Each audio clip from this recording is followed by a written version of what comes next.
Hi, everyone. We are now being recorded. Welcome to the inaugural call of the National TPP Team Outreach and Publicity Committee. This is a committee that is designed to help us expand the audience for these calls and grow our movement overall, and we'll talk a little bit more about that on item number 2. But before we get to that, we have some introductory items. The very first thing is for us to introduce ourselves, and so for the sake of the notes, if we can get down at least the name and organization of who's here, and also for our own sake to know who else is on the call, I will start. This is Adam Weissman. I work with Global Justice for Animals and the Environment and Trade Justice New York Metro, and I'm also on the call planning team for the weekly or almost weekly calls that we've been doing for a few years now. Who else is here? Tony O'Doherty, Dunes in California. Been a member of the global TPP, and I also attended took part in most of the calls. And I'm working locally with people who are on the Bernie Sanders campaign and trying to hook up his enthusiasm for getting rid of TPP with the overall campaign, bring more people in. Great. And so go ahead, Charles. Charles Davenport, Dutchess County, New York. Working independently, my thrust is to get Congress organized, find out who's organizing in Congress, and although we need public masses and congressional support, it's ultimately the congressional support that's going to tell the story. Strategy is going to be important. Great. Let's keep going.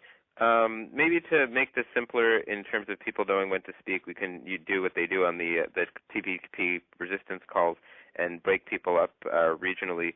So for people, or I think they do that alphabetically. But anyway, for people who are, let's start with, to keep going, anyone who's left who is in the Eastern time zone, why don't you introduce yourself? Okay, okay. Maybe we should divide it further to further make it up. Let's start. Okay, people who are in the Eastern Time Zone north of Washington D.C. Why don't you start? Paul Flansburgh, Rochester, New York. Way north of Washington D.C. Hey, Paul. Hey.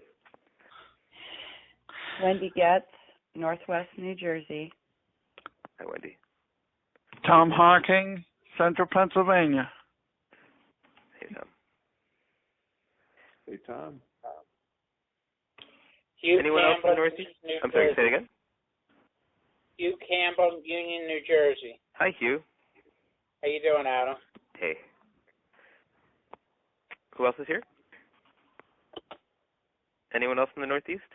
Okay, I guess not. And I didn't mention before, I live in the New York Metro was kind of the giveaway in my organization name, but I live in New Jersey. Okay, so now let's move on to the Eastern Time Zone south of Washington, D.C. This is Harriet Haywood. I live in Florida. Right. And anyone else in the Southeast? Okay. Let's move on to anyone in Central Time Zone. Mara Cohen in the Chicago area. Great. Hi. Any other? So good.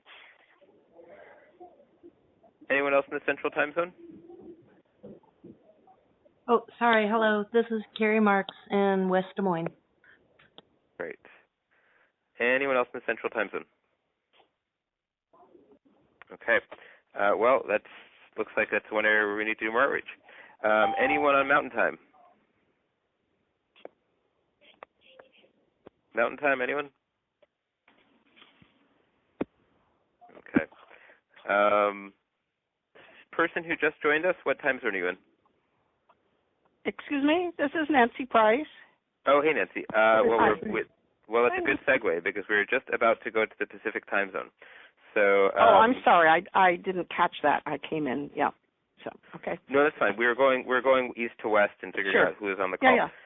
So people in the Pacific time zone. Let's go with people. How should we do this? Maybe people San Francisco and north. Let's start there. Not really an even split, but oh well.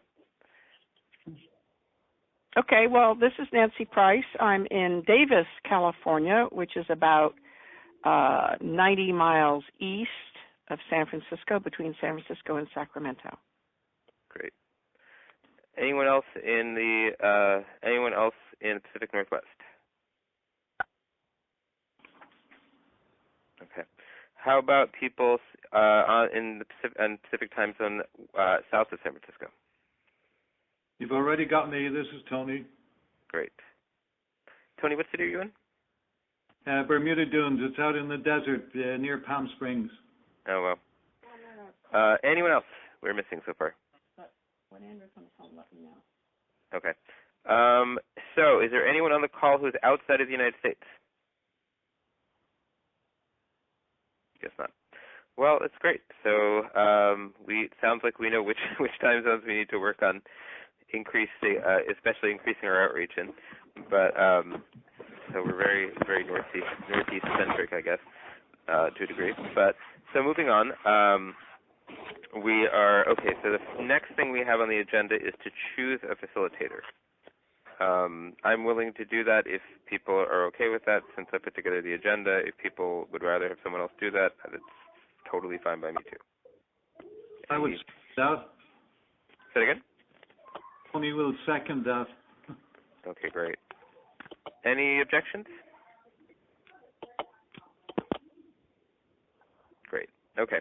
And so the next thing is choose note taker and task lister. We already did that, so we're ready to move on. And so the next thing is agenda review. So the things that we have on this agenda to at least touch upon, we're obviously not going to be able to cover all of them in full depth tonight. And that's not necessarily the goal. The goal is just to introduce the scope of some of the things that we'll be working on as a committee and maybe find a few that we can start moving ahead on in an actionable way tonight. But if we want to either add or subtract any of these or change the order, that would be great. And then we can also try to be mindful of how – I didn't put times on these items because I didn't know how long we wanted to discuss them for, but I'm kind of thinking if we do 10 minutes on each, we'll be on the phone for a while. So if we can try to keep it to under 10 minutes on most of them, and then as needed extend time a little more on some of them, then maybe we'll be okay. But so the items that we have for anyone who didn't get the agenda are vision and objectives, social media, advocacy organizations, web presence, legislative staff, media, and fake leaders.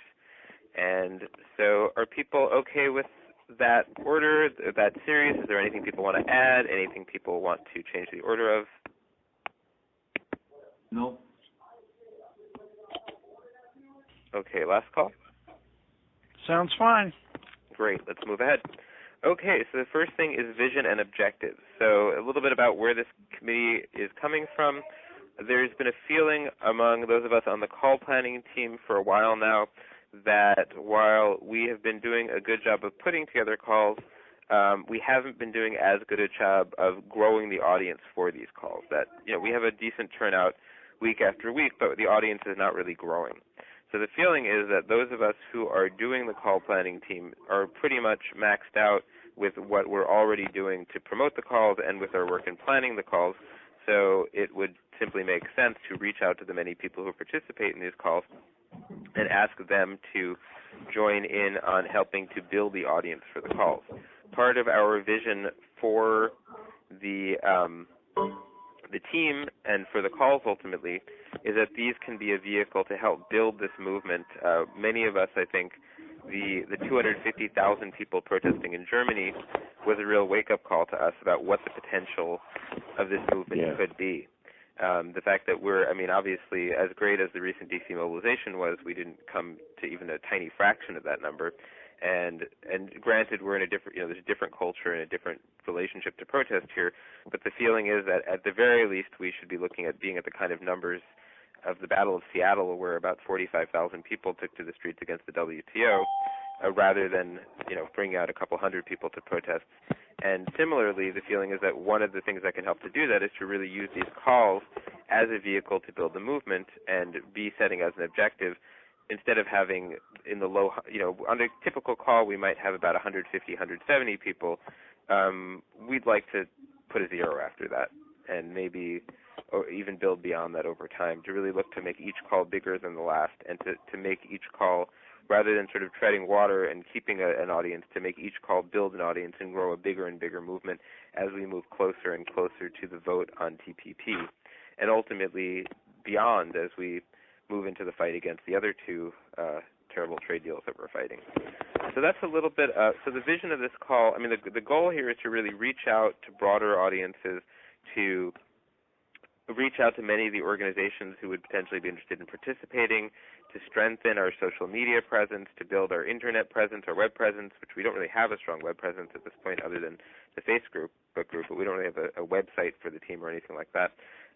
To some of the, and a couple of the other things that were mentioned in the agenda.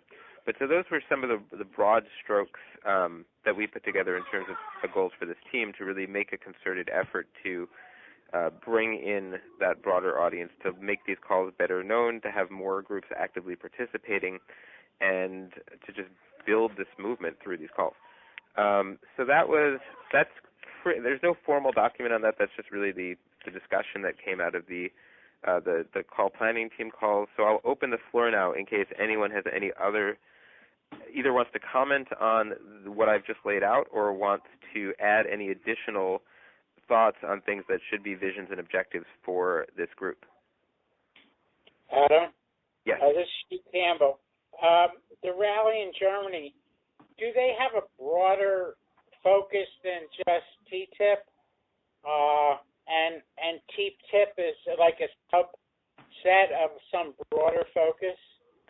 That really was a TTIP-focused rally. I mean, they've built a pretty broad coalition of movements that are, of social movements that are opposed to the trade deal, but a lot of what they, I mean, according to Jürgen, who was the speaker on that call, he said a lot of what they did was they were able to to go beyond the sort of activist usual suspects and bring in the often unorganized general public who aren't necessarily associated with radical or activist causes, and really bring them to see this as a threat to the future and a threat to and to see and to understand the destructive agenda of these trade deals in a big way.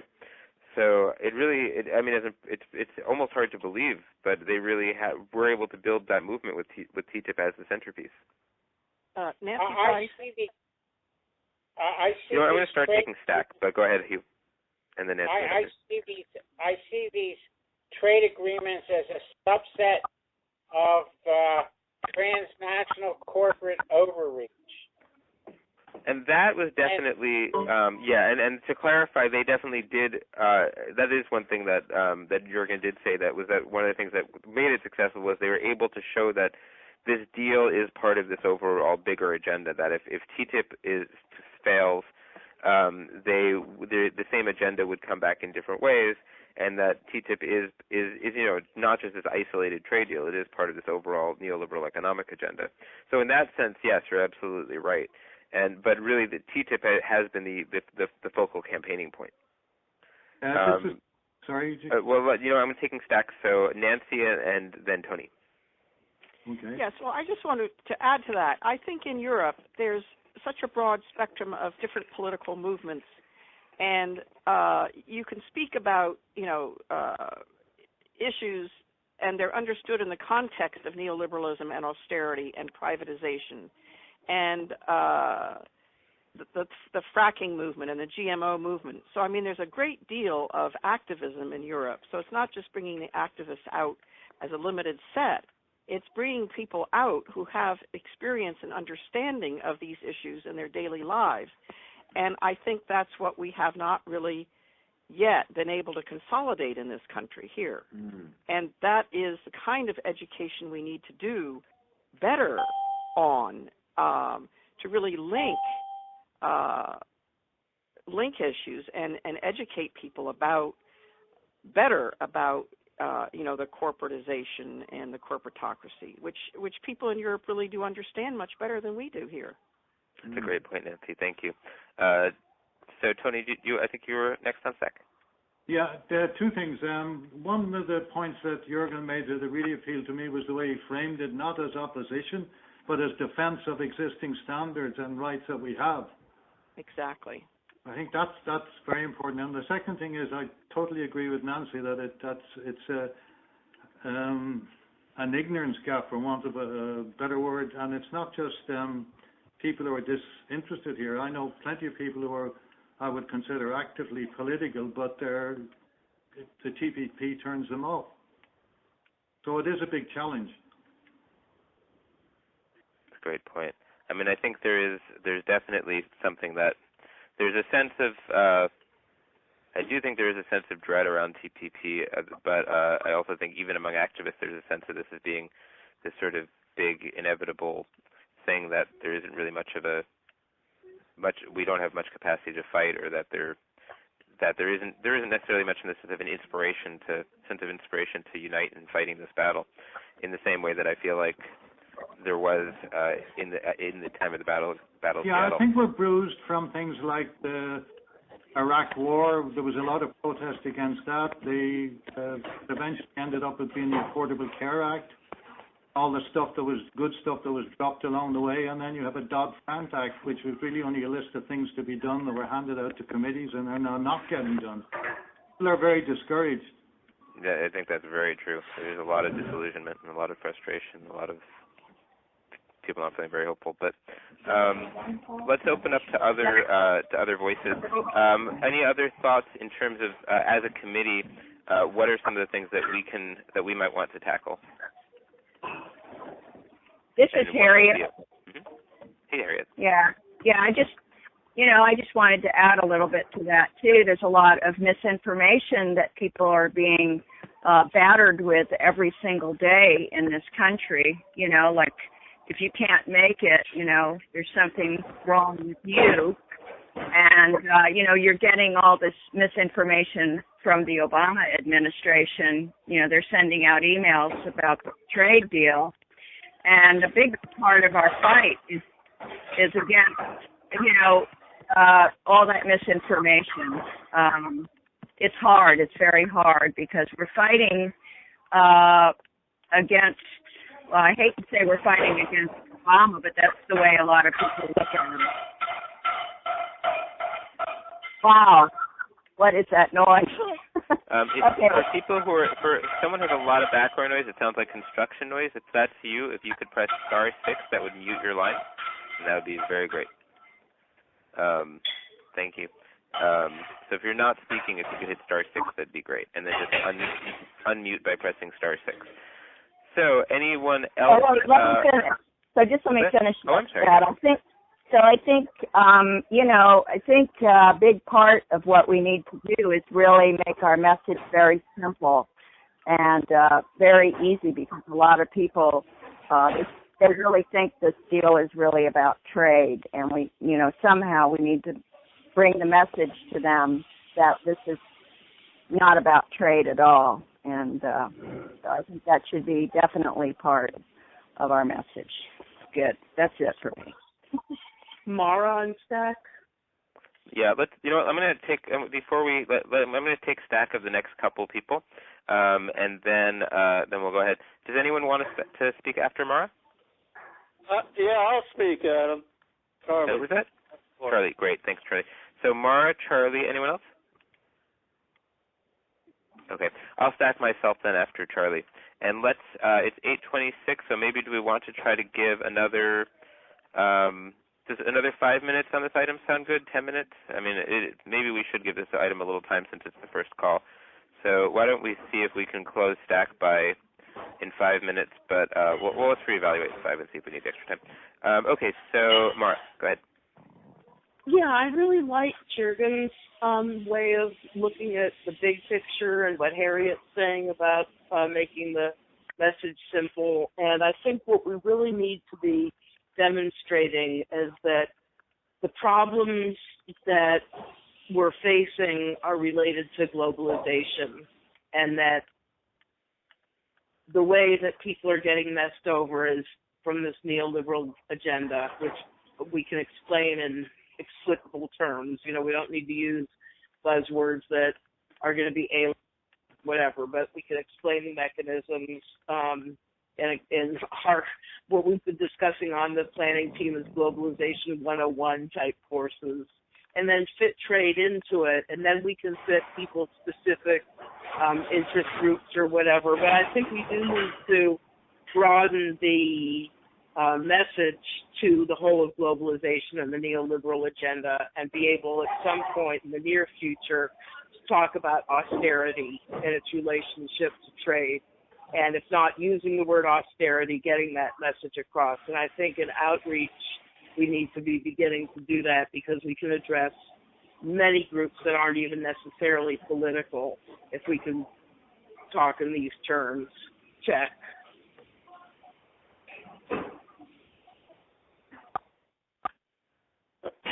All right, I'll talk. Are you all hearing me? Yes, Yep. you sound great. Okay, the problem is I see nothing on mainstream media on that. I don't know what's on in the Times. I don't read that. There's nothing on TV.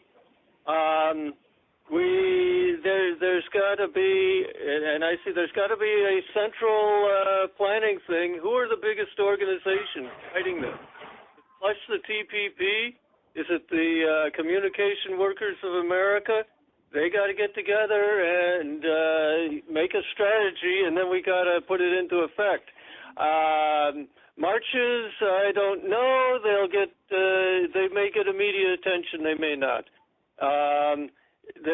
It's going to boil down to Congress, Senator Sessions.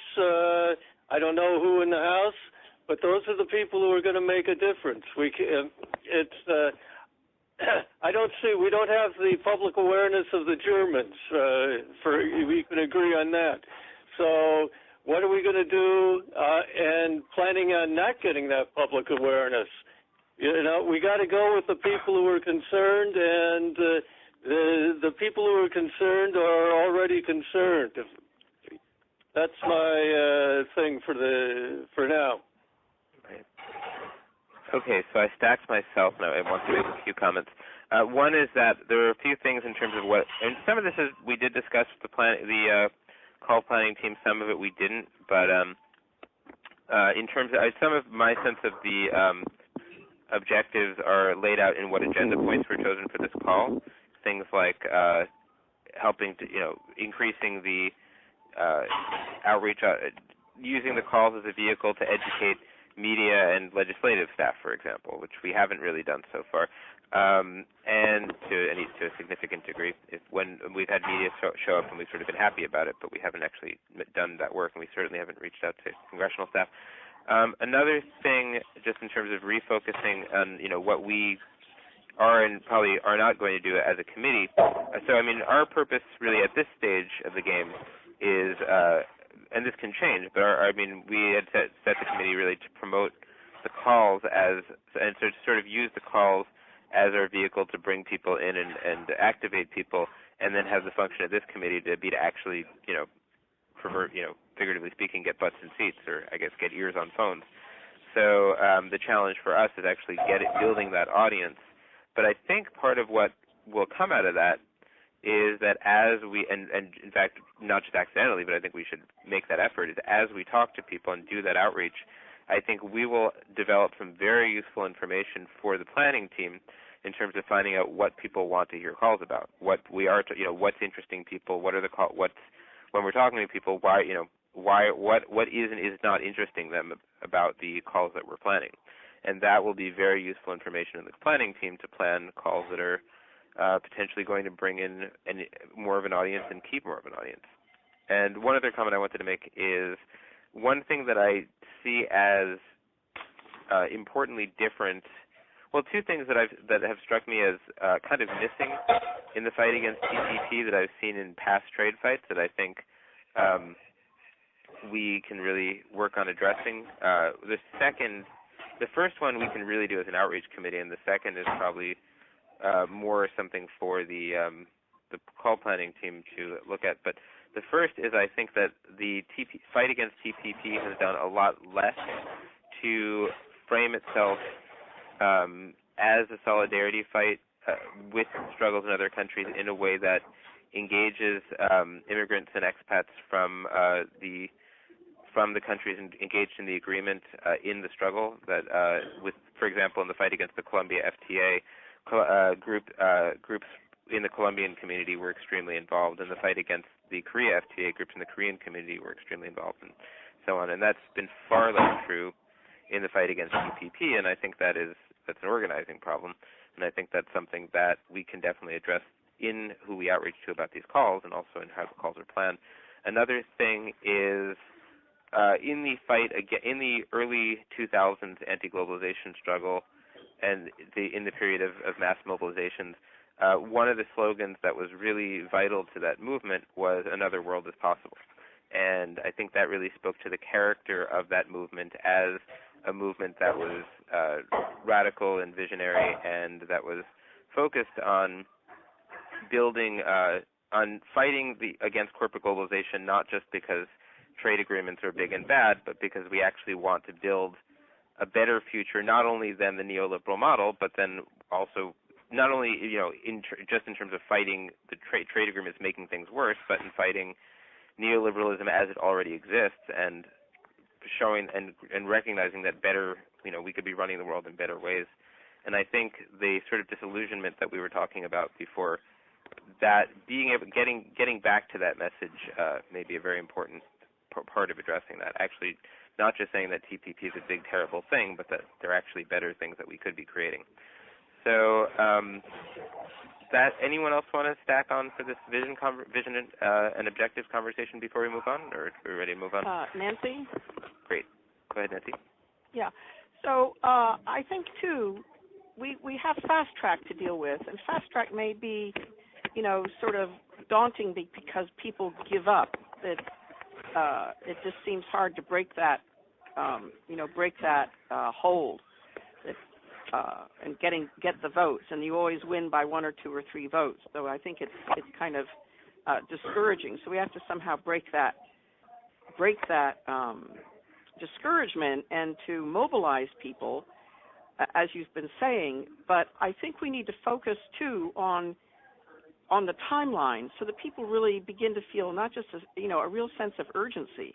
Mm-hmm. Because I know we don't quite know the timeline, but we can describe what the potential is for an early vote or a later vote, and what the pitfalls are of both, of that kind of timeline.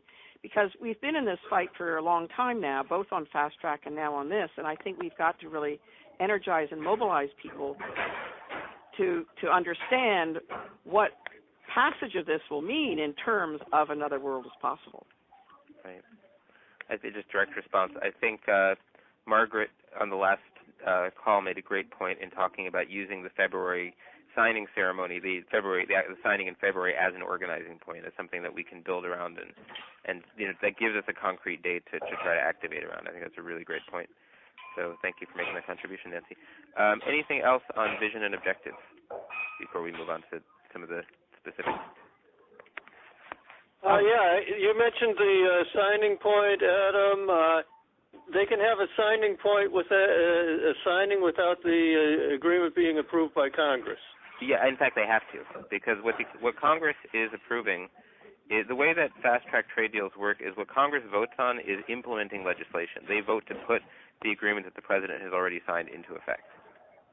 So if the president goes and signs the agreement, but if Congress doesn't agree to implement it, then nothing happens on it. So it becomes an empty signature. But yeah, that is the process. First it gets signed, and then Congress votes on it. We've got to have some quiet on this background noise. It's really too loud. If you are not speaking on the call, if everyone who's not speaking, if you can press *6, that way, even if you're not sure if you're the one making the background noise is coming from, it will be muted when you're not speaking. Great. I think that just solved it. Okay. Anyone else on visions and objectives before we move on? I can add something fun. This is Wendy Getz. Great, thank you, Wendy. Go ahead. We've been doing a candlelight vigil every Tuesday night now, and it was very, very empowering. A gentleman with a full family full of kids in a little van stepped out of his truck and took his seatbelt out and stepped out in the middle of traffic and said, "Oh my gosh, there's finally some awake people in America." That's great. And it was wonderful to feel that. And our friend brought a toilet, literally a porcelain toilet out to our vigil, and we're just like keep adding candles, keep adding signs. And every time we're reaching out, we're asking people, please bring 2 friends. So maybe us on these type of calls, we can email 10 friends or try and recruit 10 people and ask them, please recruit 10 people yourself. And that way, I know when I hand out my TPP OCU cards, I say, I just have one request, that you also hand this card to someone else. So it's very easy to say, I just have one request, please invite at least one more person to this event, to this telephone call. And exactly what Nancy said, I agree with Margaret. We need to be kind of focusing on this bill is going to be introduced the soonest it can be, because we are growing, and if they want to pass it, they better pass it quick. Thank you, Adam. Thank you. Does anyone else want to contribute before we move on to the next topic? Well, then I'm going to ask. I'm sorry, go ahead. Okay. Speaking of passing it quick, I've read a number of strategies. Oh, and can everyone, even if we've already spoken, since we are not all seeing each other, when people speak, if you could just say your name. Charlie, Davenport. I've even heard that this vote may not be voted on quickly because of the upcoming election. It may be put off until the lame duck session after November. Just a point of information. That's right. I mean, it's possible. It's even possible that it won't be voted on in 2016 and won't be voted on until the new administration. But we obviously can't count on that. So we do need to create the sense that this is something that we can't afford to wait on. So I have a question, but first, before we do that, I just want to make sure that the stack is we're done with the stack. Is there anyone else who wants to comment before we move on? Okay. So my question is, do we want to create a visions and objectives document for this group that we can reference back to? And is there anyone who'd be interested in helping to create that, maybe to capture? I mean, I guess we can try to capture some of the ideas from the notes and then maybe present them back and see if there's anything that we want to add. That's probably the simplest way to do that. Is there anyone who'd be, so Tony's going to be putting together the notes. Is there anyone who'd be willing to review that and try to see if we can turn it into some kind of document that we can reference in the future when we're trying to, particularly when new people join the committee so they can understand what it's about, and when we're trying to remind ourselves what we're supposed to be doing here. Is there anyone who'd be? That's Mara. Mm-hmm. Go ahead, Mara. This is a caveat. What would be the purpose? Am I overstating it to say that this would be a kind of codification? And if so, what would be the purpose of doing that? I mean, I hate to be a total devil's advocate, but I mean in a broad sense. Are we talking about rules or anything of that ilk? Really just the objectives and visions of the group. I mean, I don't think we're talking about bylaws or anything like that, but really just something that when people join the group, we can say what this group is for. So that Tom? Go ahead, Tom. I think that in terms of a vision statement of what we're about for people who will be joining the calls on an ongoing basis, if the purpose is to keep constantly growing, people are going to be jumping in with both feet in the middle of things. And if we have a goals and objectives document that we can just pass along as people join us, then we don't have to keep reinventing the wheel with every call.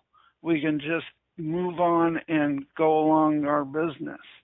And I think it's not about a rules of the road kind of thing, Mara. It is simply just a vision of what we want to accomplish with this group and these series of calls, so that people who join us know what we're doing without having to take time and keep explaining. And Sure, just to be but to accomplish a goal, I mean, that is a really heavy thing. If we want to do that, we need another committee to do that. They're going to need a whole block of time to do that. Because, I mean, I can certainly see a vision and guiding principles, but if we want to talk about what the goal of the call is, we're talking about a pretty meta issue. And I don't think that we're prepared to do that at this time. Visioning, I can see, but I don't know if people understand what I'm saying. I'll pass now. Thank you. Just to clarify, if I can step in for a second, just to clarify, what we're talking about here is a vision and goals document for the outreach committee, not for the outreach group, not for the Sunday calls. Okay, so, thanks. Does that change your perspective more, or is that? Yeah, but what I thought Todd was saying that it's for the calls too. Adam, could I just, Tony here, could I just... Yeah, go ahead, Tony. I mean, what we're talking about here is strategy and maybe tactics, but not going deeply into that. But the main thing would be our goal and maybe some strategies. Is that right? Yeah, I mean, basically the point of these calls is the nuts and bolts work of getting more people on the calls. Basically, increasing turnout for the calls, increasing the diversity of participation in the calls, increasing the figuring out who it's important to be on, who it's important for us to have on these calls, and doing the work of getting those people there, and making sure that we're not sort of crying into the wilderness in terms of putting all this work into having these calls, and then not having them reach the audience that will make them as effective as they can be.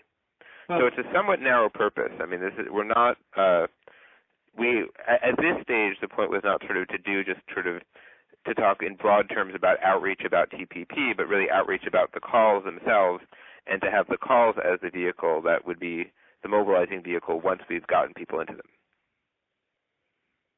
But the point about having something for the people who join this committee later on, right, that they can just use it as a crib sheet, is a good one. Thank you. So, does anyone else have? Let's just do this. Let's ask this. Does anyone else have concerns about creating a document like that? Any objections to creating a document like that? Okay. Zach, Harriet. Go ahead, Harriet. I don't have objections, but I just want to say it's not written in stone, and we can always change it at a later date. Hear, hear. That's yeah. Anyone else want to add to that, or? Okay. So, Mara, with these caveats in mind, does that address your concern? Absolutely. Great. I was riffing off in a different direction post Thanksgiving dinner, the iteration too. So yeah, sorry about that. I was thinking fine. of the whole call. Right. Yeah, that's a much bigger conversation. So, is there anyone who would be willing to? I mean, so Tony's going to present us with an initial set of minutes coming off the call. Is there anyone who'd be willing to work with Tony to review the conversation? We are recording it. And so if Tony can do like sort of just a draft of minutes from the recording, would someone be willing to work to either with Tony or on their own, I mean, assuming Tony wants to do it, to turn that into a document that we can present on the next call and review and see if it does the job? Who just stacked? Stack Tom? Hey, Tom. Go ahead. I'll help formulate that from the minutes that I get and come up with something that at least we can talk about next time. Great, excellent. So Tom and Tony, can you exchange? Do you know how to contact each other, or do you need to exchange contact information? I guess we need to exchange contact information. Okay. Do you mind just doing that on the line quickly, or does that? I don't know. Are you comfortable doing that? Sure. My email address is twhocking HOCKING @gmail.com. I can use that anyway, but anyway, and mine is TODOHERTY. And that's it. Yeah. Gmail, TODOHERTY at DC, that's deltacharlie.rr.com. Great. Okay, so it is now 8:47, and we've closed. I think we're done with this item. But I'm wondering. I just wanted to do a quick. If we could do this really fast, because this in and of itself could take a while. If we could do a quick time check on people's time limit, then we can, I think, have a sense of what else we can take on before we run out of time. So let's really just keep this fast, because this could really drag on if we don't do it fast. So I'll start. I'm open-ended. This is my agenda for tonight. Why don't we do this for people who? Okay, let's keep this fast. If you have to get off by 9, why don't you speak up?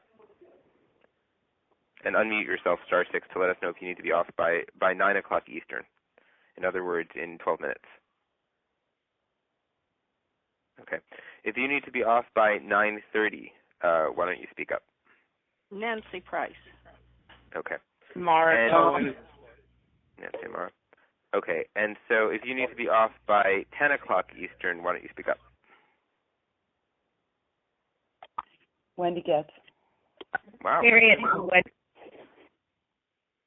Okay. So by 10 o'clock, we'll have lost about 6 people.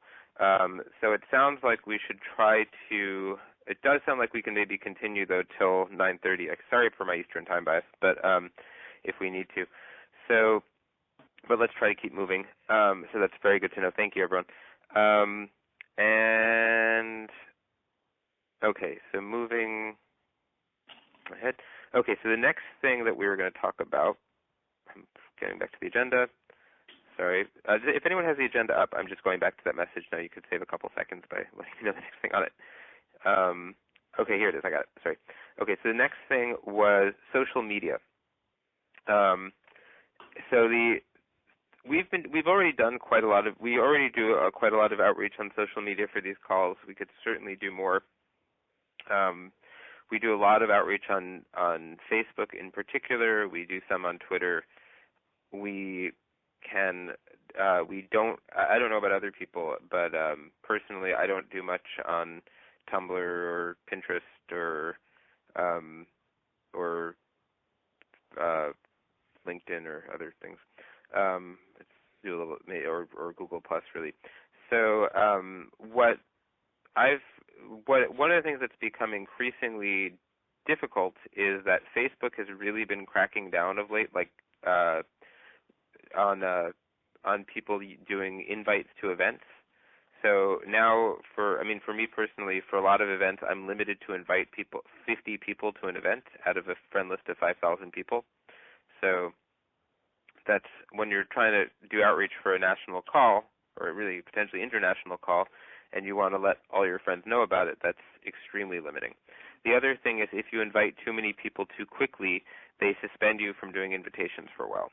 So it's become a really difficult thing to invite people to events on Facebook. Well, the sort of workaround that I've been trying to use, but it's getting harder and harder, is I just recreate the same event over and over in different groups, and then segment my friend list let's say I'll invite all my friends whose names, I'll make group lists of friends by letter in their name, and then invite all my A friends to one event, all my B friends to another, and so on and so on. But it's enormously time consuming.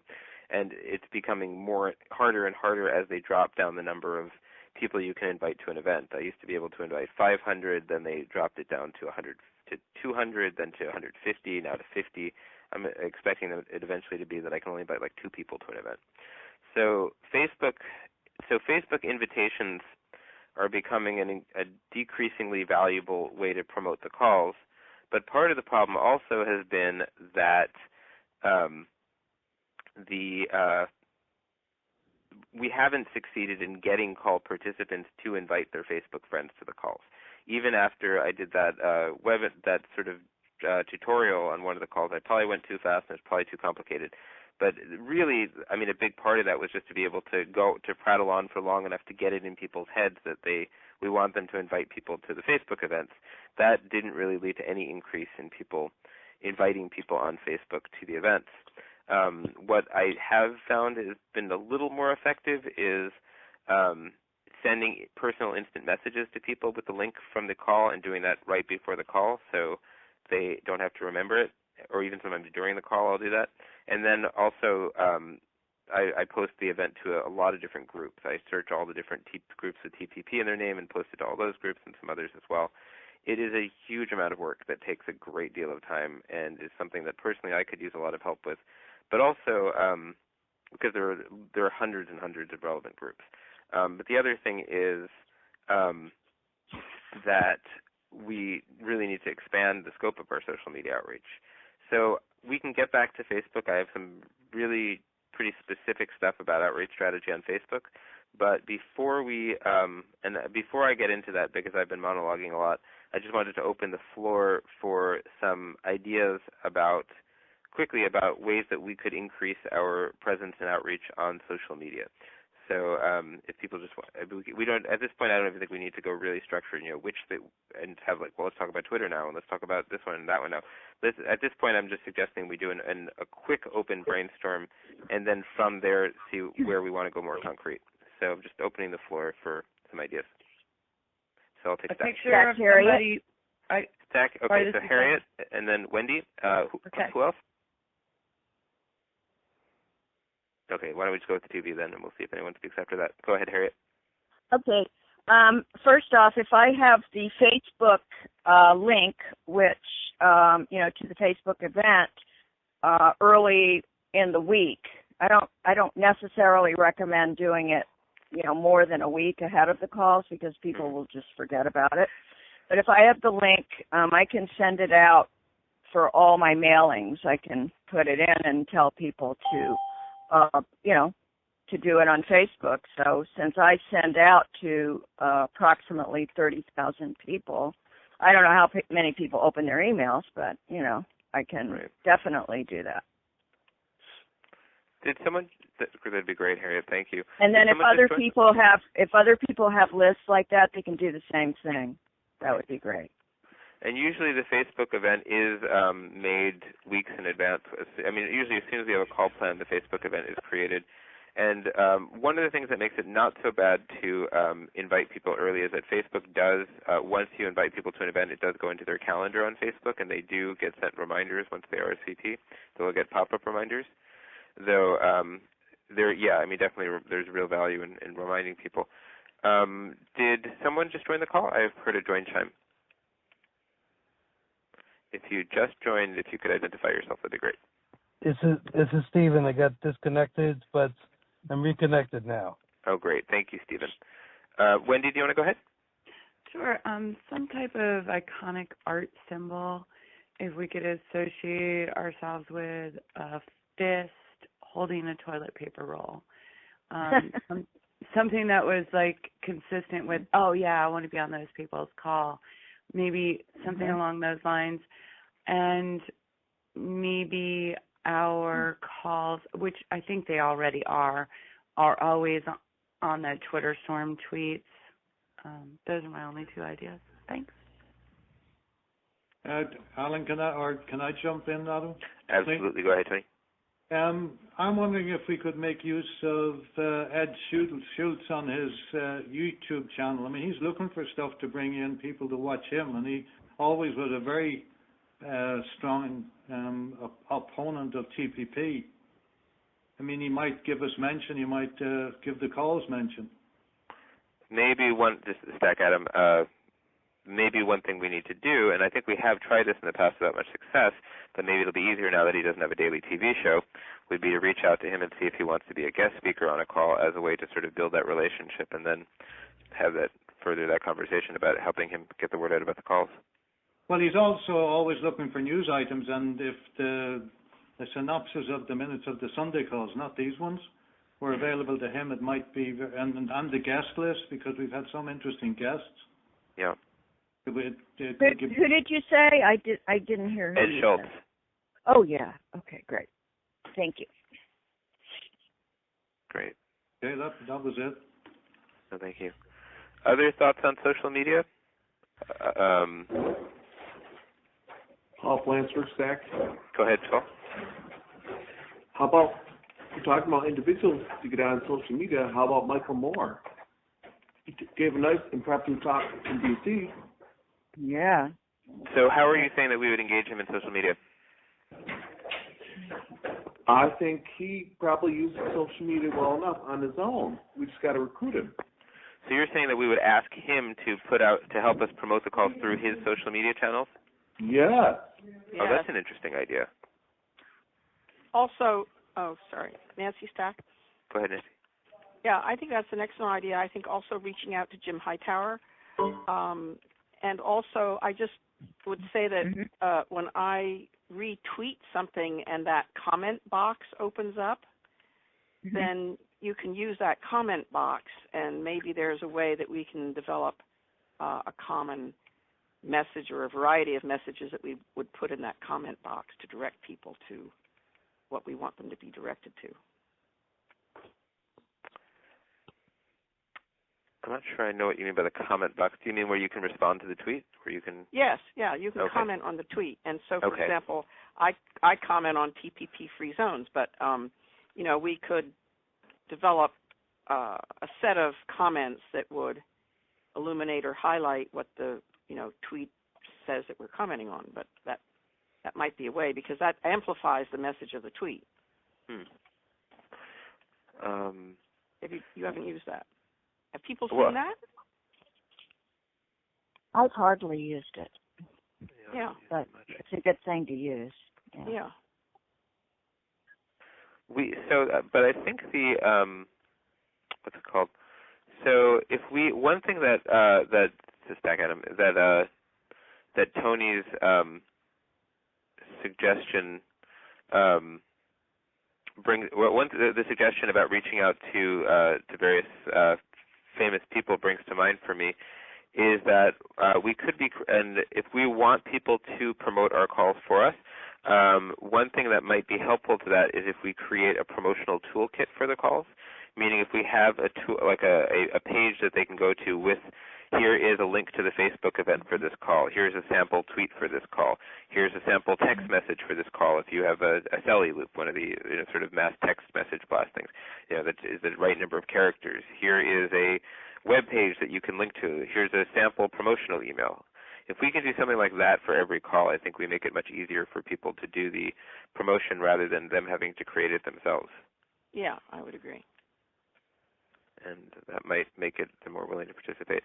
So then if we can do the outreach and approach individuals, we can give them the link to that page, and then, if it's someone like Michael Moore, maybe he has a person who works for him who manages his social media for him, then that person could just copy from those tools and adapt them as they need. So anyone else want to go on Stack in terms of social media? This is Carrie. Is that a task Adam, Tony here, is that a task you want to assign, or is it just a suggestion at this stage? I think basically what I was hoping to do now is sort of a quick brainstorm and then come back over some of these ideas and assign them, because I feel like once people have a better sense of the scope of what we're talking about, people may be clearer about what they want to commit to. But that is something I would really like us to look at doing as a concrete thing. I'm sorry, was that Carrie who just spoke? Yeah, this is Carrie in West Des Moines, and I just wanted to bring up, since I haven't heard it mentioned so far, the use of hashtags is very important, and that will help draw our message and our call to action out across the different social media platforms, because you can use the same hashtag in Twitter and Facebook and Instagram and all that kind of stuff. So I think it's important for each phone call that we have a unique hashtag for that one phone call. And I also wanted to mention, as long as we're talking about that original tweets are more important than retweets. Retweets are great because it makes the first person who tweeted it feel good that you recognize them and shared their message. But if you're trying to make something trend, retweets don't count at all. So they need to be original tweets. And I like your idea of coming up with like basically a press pack that we could put up in a paste bin or something like that, and then that should be in the event page for these calls or the direct action or whatever. And I appreciate the Facebook event pages. I'm one of those people that sits down and spends 10 minutes inviting all of my people, so I really appreciate it when people do that too. But each time we post in that event page, people get a notification about that too. So I think the more lead time you can get, the better. If you can set them up a week in advance, that's way better than 2 days. Excuse me, way better than 2 days. And then again, every time you update the event page info or the time or post in it, everybody gets a notification. So that's what I wanted to add. Check. That's a really good argument for continuing to put new stuff in there. Thank you. It's a really good point. I have a question for you, Carrie. So you were saying that you felt that we should have a hashtag for the calls. Are you suggesting that we should have a different hashtag for each call, or one overall hashtag for the national TPP calls that we use every week? So like, TPP, like either like, would it be, say, hashtag TPP calls, or would it be hashtag TPP access to medicines call, or something? Well, that's too long for a hashtag, but you get the idea. Yeah, something like that. Like if there's a specific push for that week, you want to draw attention to the medicine thing, or that there should be a unique hashtag that goes with that. And each time you change hashtags, it should be unique and new. Otherwise, time is an important factor across all social media platforms. So if we I put stop TPP on almost all my tweets. It's the same hashtag we've been using for a couple years, which is handy because then if you search, because most of those are clickable, searchable links, right? If you click on that link, it'll bring up every post about that, which is, a handy archival tool, but it doesn't help push it out there. It has to be a unique, new, timely hashtag in order for it to show up on the trending list.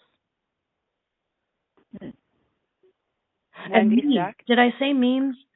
Memes is No, go. Why don't you go ahead with memes, and then Wendy will take you right after that. Right. Okay.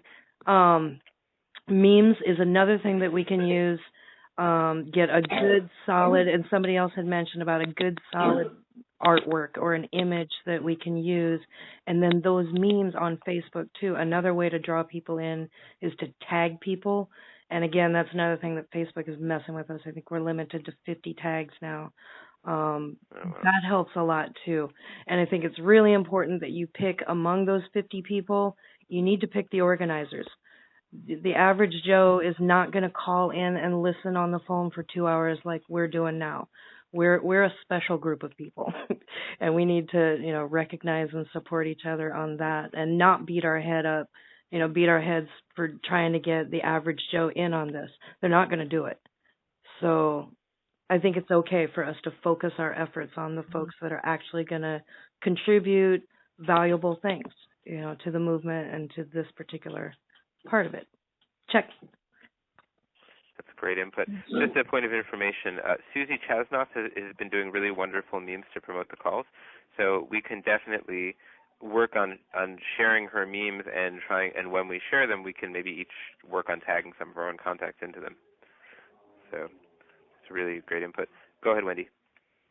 I'm not sure if it's too repetitive, but like hashtag TPP outreach and then the title of that week's group. So there's always a consistency: TPP outreach medicines, TPP outreach environment, not such. And then I just kind of had a question. I'm, trying to mirror these calls and these action items in my own community and creating a fine group of awake citizens like ourselves, just in the community.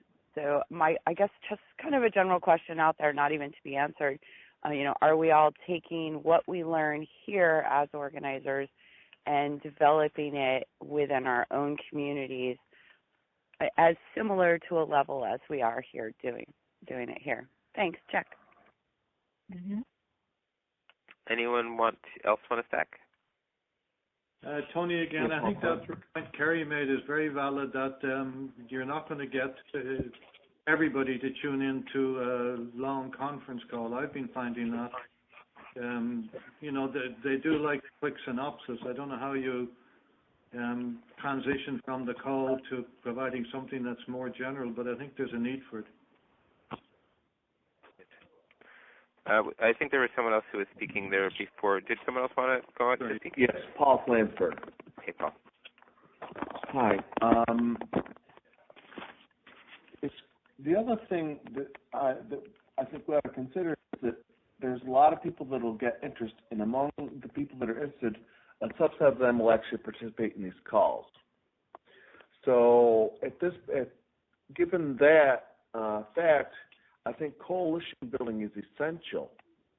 And what I mean by that is that we as TPP team, we validate, maybe we validate Avaz, maybe we validate 350.org by saying, oh yeah, climate change is terrible because of this particular issue that we share with the TPP.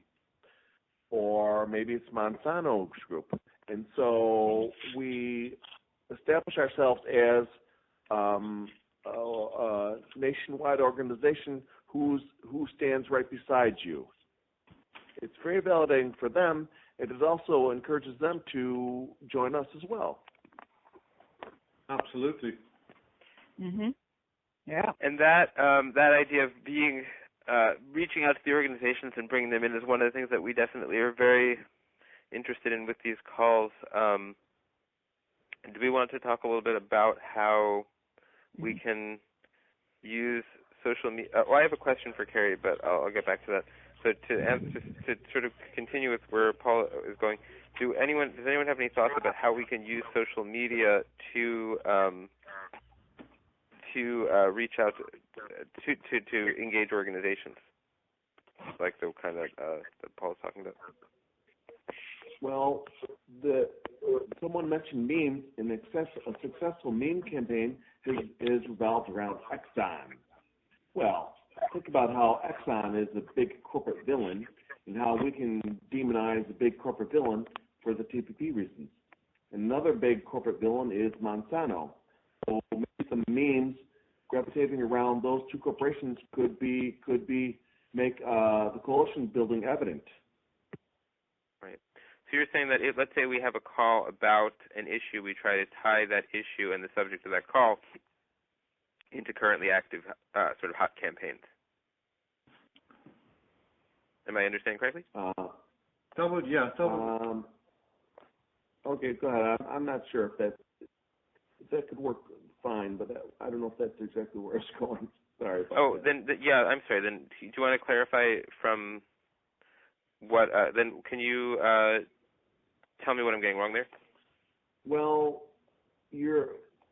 I wasn't being that specific that this was a process-driven idea. Mm-hmm.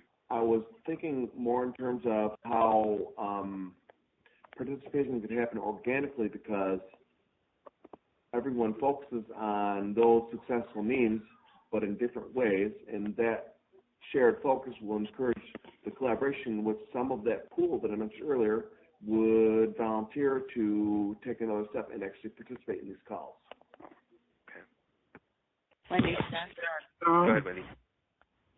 I've been out to the Penny's pipeline protests. We had 400 people at a march, so I can take a meme from our picture and I can make a meme and say, with the TPP pass, this pipeline will automatically be rubber stamped. We won't even, be able to fight FERC or have these processes.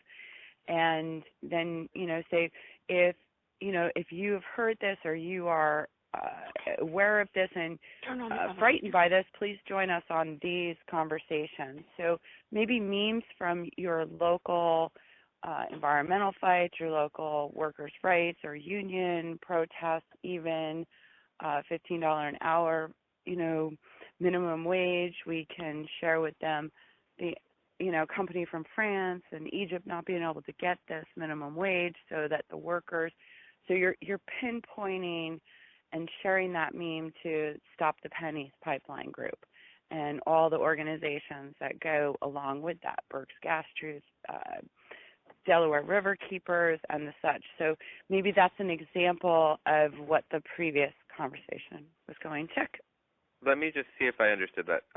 So you're suggesting that we develop memes that specifically target local campaigns so that and how they connect to TPP in order to do outreach to local audiences. Is that correct? Or did I misunderstand? Okay, Correct. Great. Got it. Thank you. So sort of Nancy micro-targeting. Go ahead. Nancy Stark? Go ahead, Nancy. Yeah. So I'm working in coalition with the AFL-CIO, the Sierra Club, and the American retired persons on TPP-free zones at the local level. So it seems to me that we might have a conversation, or I could have a conversation with those groups that I'm collaborating with. We have calls and emails back and forth about how they could, or how they might join this call, or how we might engage with them to, send out messages to their memberships. We're not working in our silos. I think that's the problem. Is how can we cross these, get out of these silos with these groups who we're all working in parallel. So I could try to facilitate that a bit. Right. I think that's a really great point. One thing that I think it's very important for us to make clear to people, and I mean maybe this will make a difference to them, maybe it won't, but I think there's some perception that this call is a PDA call, and it's a call, and it certainly is a call where people demanding action, in particular, not Progressive Democrats of America, but people demanding action, has a very important role. But this is not people demanding action's call or anyone's call, really. It's a coalition. It's designed as a coalition effort and as being a call for a national movement. And so I think letting people know that this is a venue for us to bring people together and to for the movement to have a vehicle for these weekly information sharing sessions may be a way to encourage engagement, to let people know that they can have a sense of collective ownership over this thing that we've built. So I want to move on to so we've talked a little bit about memes, we've talked about hashtags, we've talked a little bit about Twitter, we've talked a little bit about Facebook. Are there other ideas that people have about reaching out on other social media that we haven't, or other social media tools that we haven't perhaps discussed or used? Does anyone have experience with Thunderclap and ideas about ways we might be able to use that? Does anyone have thoughts about using Pinterest or Instagram or LinkedIn or Google Plus or 10 other things that I haven't heard of? Any thoughts on some of these other venues? Wendy on Stack. Go ahead, Wendy. I found that a lot of musicians are using the Instagram with just a meme or some of their lyrics and selling albums that way. When they release a new album, it seems to be working for the music world. I think Instagram is definitely something with these great memes that we can be pushing forward. I am not familiar with the system, though. Great. Any thoughts on other social media that we could be using, or including the ones I just mentioned? This is Carrie. Go ahead, Carrie. YouTube. Right. I mentioned it. That's a free thing we can do. We can put these calls on YouTube. We can put our memes on YouTube, our call to action, that kind of stuff. Check. Yeah, we've been talking about getting the calls on YouTube. There's a bit of work in terms of syncing the audio to the slides that we have to figure out how to do. If anyone has any thoughts, Andrea has some ideas about how we might be able to do that. If anyone else has any thoughts on doing that, we could put you in touch with Andrea about getting that together. Another thing in that regard is if we know anyone who might be willing to put together like 30-second spots to promote the call in advance, sort of like a little commercial for the upcoming calls, we could try we could make a YouTube channel for the calls, that would include those promotional spots as well as ultimately what you're talking about, the calls, the recording of the calls, and then that might be another promotional vehicle. Michael, go ahead, Michael. Again on that. I'm sorry, say again? I'd say bring up Ed Schultz's name again if you're looking for somebody to promote the calls. Sounds great. He has a regular news show on YouTube. So maybe reaching out to YouTube. Okay, so that's another angle, not just making our own media on YouTube, but reaching out to prominent YouTubers and asking them to mention this on their shows. Right. That's a great idea. So reaching out to social media, not just making social media, but reaching out to social media makers. Really good point. Yeah, people looking for content. I'm sure he'd do it. That's a great idea. Other thoughts on social media before we move ahead? This is Carrie. Before we move on, I have recorded these calls and posted them on YouTube in the past, and I'm recording it right now, and I'm happy to help with any of that. Great. And would you know how to do syncing of the audio with the slides with the slide progression? Yeah, I am super low tech. I use Movie Maker, and it works awesome. And that works to sync the slides and the audio? Yeah, you can you put for something like this where we don't have, or I don't have a video, you can just put it over a still picture. But so you put the picture up or the video up, and then you put the audio up as an add audio, and then you can slide it back and forth so it syncs up where you like it to be. It's super simple. So, I mean, and you're using the slide. So you've been using the slides from the calls to do that? Yeah, a lot of times I will record the slides, and I actually probably could do it, but I haven't been high tech enough to figure it out. But I record them separately and then smash them together and put up the video like that. Right. I mean, two different ways. Another way that could be done that might make it easier for you is we could give you the slides as as files as opposed to from the webinar.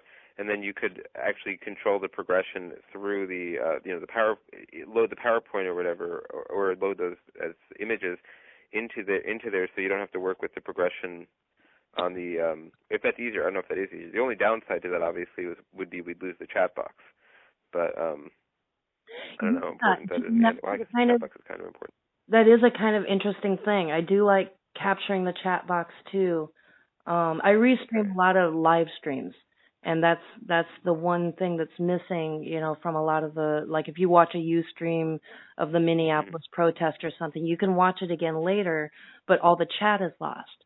And a lot of times that's where 3/4 of the info is. That's where the hashtags are and the call to action and the phone numbers and all that kind of stuff. So, yeah, any extra stuff you could give, that would be very helpful.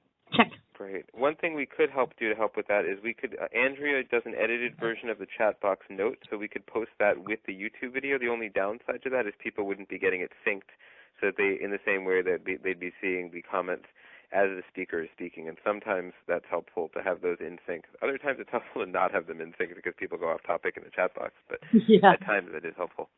So that's great to know. If you could share.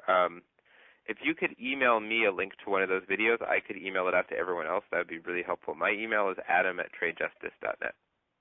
Okay. Great. Thank you. That's really helpful to know. So any other social media comments? So this is Nancy. Mm-hmm. So we have a new folk song called the TPP Alliance, We Will Not Obey.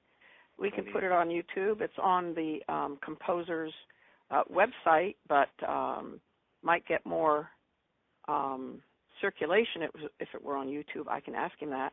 But it's trending very high in all the, tracking sites. So that might be something to do. It's #1 in folk. It's number 30 in acoustic. Wow, that's amazing. Anyway. So you're suggesting that we, I'm trying to remember, I think on YouTube channels you can only, your channel is only your own videos, but I think, can you recommend videos on a YouTube channel that are not your video? I think there's a way to do that, right? Does anyone know the answer to that? I wouldn't know that, but I can ask the singer-songwriter if he would post it to YouTube as well. That's great. Well, we can also make a YouTube channel for the call team, which we haven't really done. Like we can make a national or global TPP well, that would be team or very whatever good we're to do. Yeah. YouTube channel. I mean, I know we have one for our group for trade justice, but having one for the overall focused on the calls and the promotion of the calls might be a good idea. And then also, if we have any videos of events that we mention on the calls, sometimes people want to show a video, but we don't have the technology to do that on the call. If we upload those videos to that channel, we can just refer people to the channel to see those videos. Or a link, or if there's a way to recommend videos that are on other channels, we can do that as well. So, Wendy, I have a question for Nancy. go ahead, Wendy. Nancy, would Tom, I think it's Tom Nielsen who put out the song, would he allow Kerry to utilize his music? Can we get him to give permission to utilize that music to, help advertise his song as well as our promotions? Yeah, I'll write him and see. Yeah. Thank you. Mm-hmm. Yeah. So it's 9:23 Eastern, and I know that a few people said they have to get off in 7 minutes. So I'm wondering, with the time remaining before we lose a couple people, and then at which point I think we should we should evaluate if we want to continue or call it a night. Do we want to continue brainstorming on this topic, move on to another topic, or try to get down to some specific commitments regarding this topic? We've talked about a lot of ideas. I almost feel like maybe some of us are going to need to read the minutes and just to remember all that we've talked about. But I'm excited that we got out all these great ideas. But what direction do people want to go? Do we want to start making some specific commitments, move to another topic, or continue brainstorming on this one? Adam, I'd like to just ask a quick question about the topic web presence. Is that web presence for the outreach or web presence in general for all the anti-TPP effort? Well, web presence for the calls. So the idea being that if we had a website, we could use that to promote the calls. We could put up a schedule of the calls there, and we could also put the YouTube videos of the calls that were just discussed, as well as the slides and any other resources on a website. So there's sort of a one-stop location for that. To a degree, the Facebook page has been that, but Facebook is limited in terms of that the files are all in chronological order. You can't direct it into different pages, and so if we had something, if we had a website for the team, there's a lot of things that we could do that we're not able to do with the Facebook group. And additionally, we could, in terms of our promotion, we could be not only promoting the calls as they happen, but we could be promoting that site and in the process helping to promote the calls after they've happened. Plus, we could be linking to other people. I mean, we got good support from the CPA people, the coalition, Michael Stumo's group. Right. We need help to fight the TPP. Stack, Tom? Go ahead, Tom. There's already a web presence for the TPP effort. It's hosted by People Demanding Action. If you go to their website, peopledemandingaction.org, and then go on the top menu under campaigns, about halfway down the pull-down list is Stop TPP. And if you click on that, that takes you to a web presence that's one-stop shopping, has all the downloads for the chat rooms from the previous call, has the call notes, has the PowerPoint slides, and as well as news items associated with the whole Stop TPP effort. That's great. Yeah, we have talked about that a little, and I think in the planning team called, and the thought partly was that if we could take that content and put it on on sort of a neutral branded site that isn't necessarily a particular group site, but that is really and that has an easy link, like tppcalls.org or something. It might be easier to get buy-in from different groups. We could start as we reach out to different groups, we could ask them to sign on as endorsing groups, and then we could list the endorsing groups on that site, for example, as this is a website, this website is a project of, and then list all these different groups, and that might encourage more participation than sending groups to the site of an organization that they're not necessarily connected to. But we could really, in a lot of ways, lift much of the content that's already there and just move it over. Yeah, I was just saying it's a starting point. Great. Oh, that's a really good point. Thank you. So that's what the web presence discussion was about. Whether that's within the scope of what we can do amongst us here, or whether we need to recruit other people for that. I mean, it's sort of an open question, but it was just something to talk about. Harriet. Go ahead, Harriet. Which brings you us to the question of funding.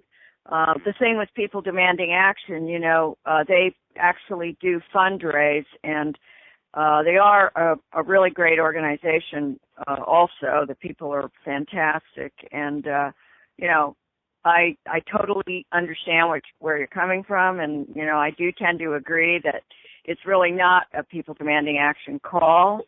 But the fact of the matter is that a big portion of the work we're able to do through it is because they do fundraise, and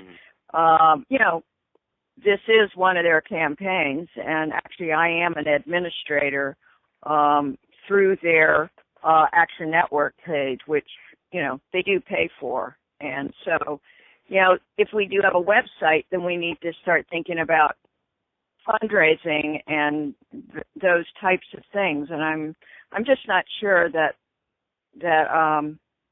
I don't know, we need to talk about and think about that. I'm going to check myself. So in terms of, making a website would not be a real, there wouldn't be much cost associated with that. On the other hand, the flip side is that making a website could actually be a good fundraising vehicle. And we could, one way we could support PDA is by using the website to promote fundraising, put up a PayPal button or whatever, and then help them, whatever money comes in, we could use that to offset their costs. So. Well, it's something that we can talk about. We don't need to do it on this call. Gotcha. Okay, so moving on. So still the question is, we're about 1 minute left. So quickly, for the people who are going to have to take off in a minute, are there anything that you want to say before you go?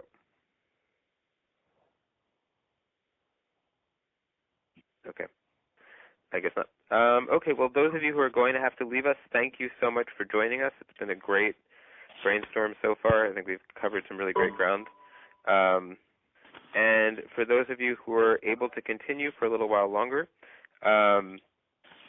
do we want to now continue with, I feel like we've done a lot in brainstorming on social media, and maybe we should close stack on the brainstorm because we're just, I don't know, I think we can get a little lost if we go too long on this. But do we want to, what's it called? Do we want to now move on to talking about some concrete commitments that we can make on social media, or do we want to move on to brainstorming on another topic? We can talk about commitments, sure. I think that's a great idea. Okay, so from what we've heard about so far, and it's a lot, do we have a sense of what we want to prioritize, given which things seem like the biggest immediate concerns, we could just do it in terms of people do whatever they feel motivated to do, and we do it that way. But I'm thinking maybe we want to figure out which things we feel are the most immediate things that we want to get done. Any thoughts on that? And just quickly, it'd be good to know who is still here. Can we just do a very quick, just names only go around before we continue? Someone who is still on the line. This is Adam. Paul Rochester. Say it again. Paul Rochester, New York. Hi. Who else is still here? Obviously, Wendy Getz. Hi, Wendy. Tony.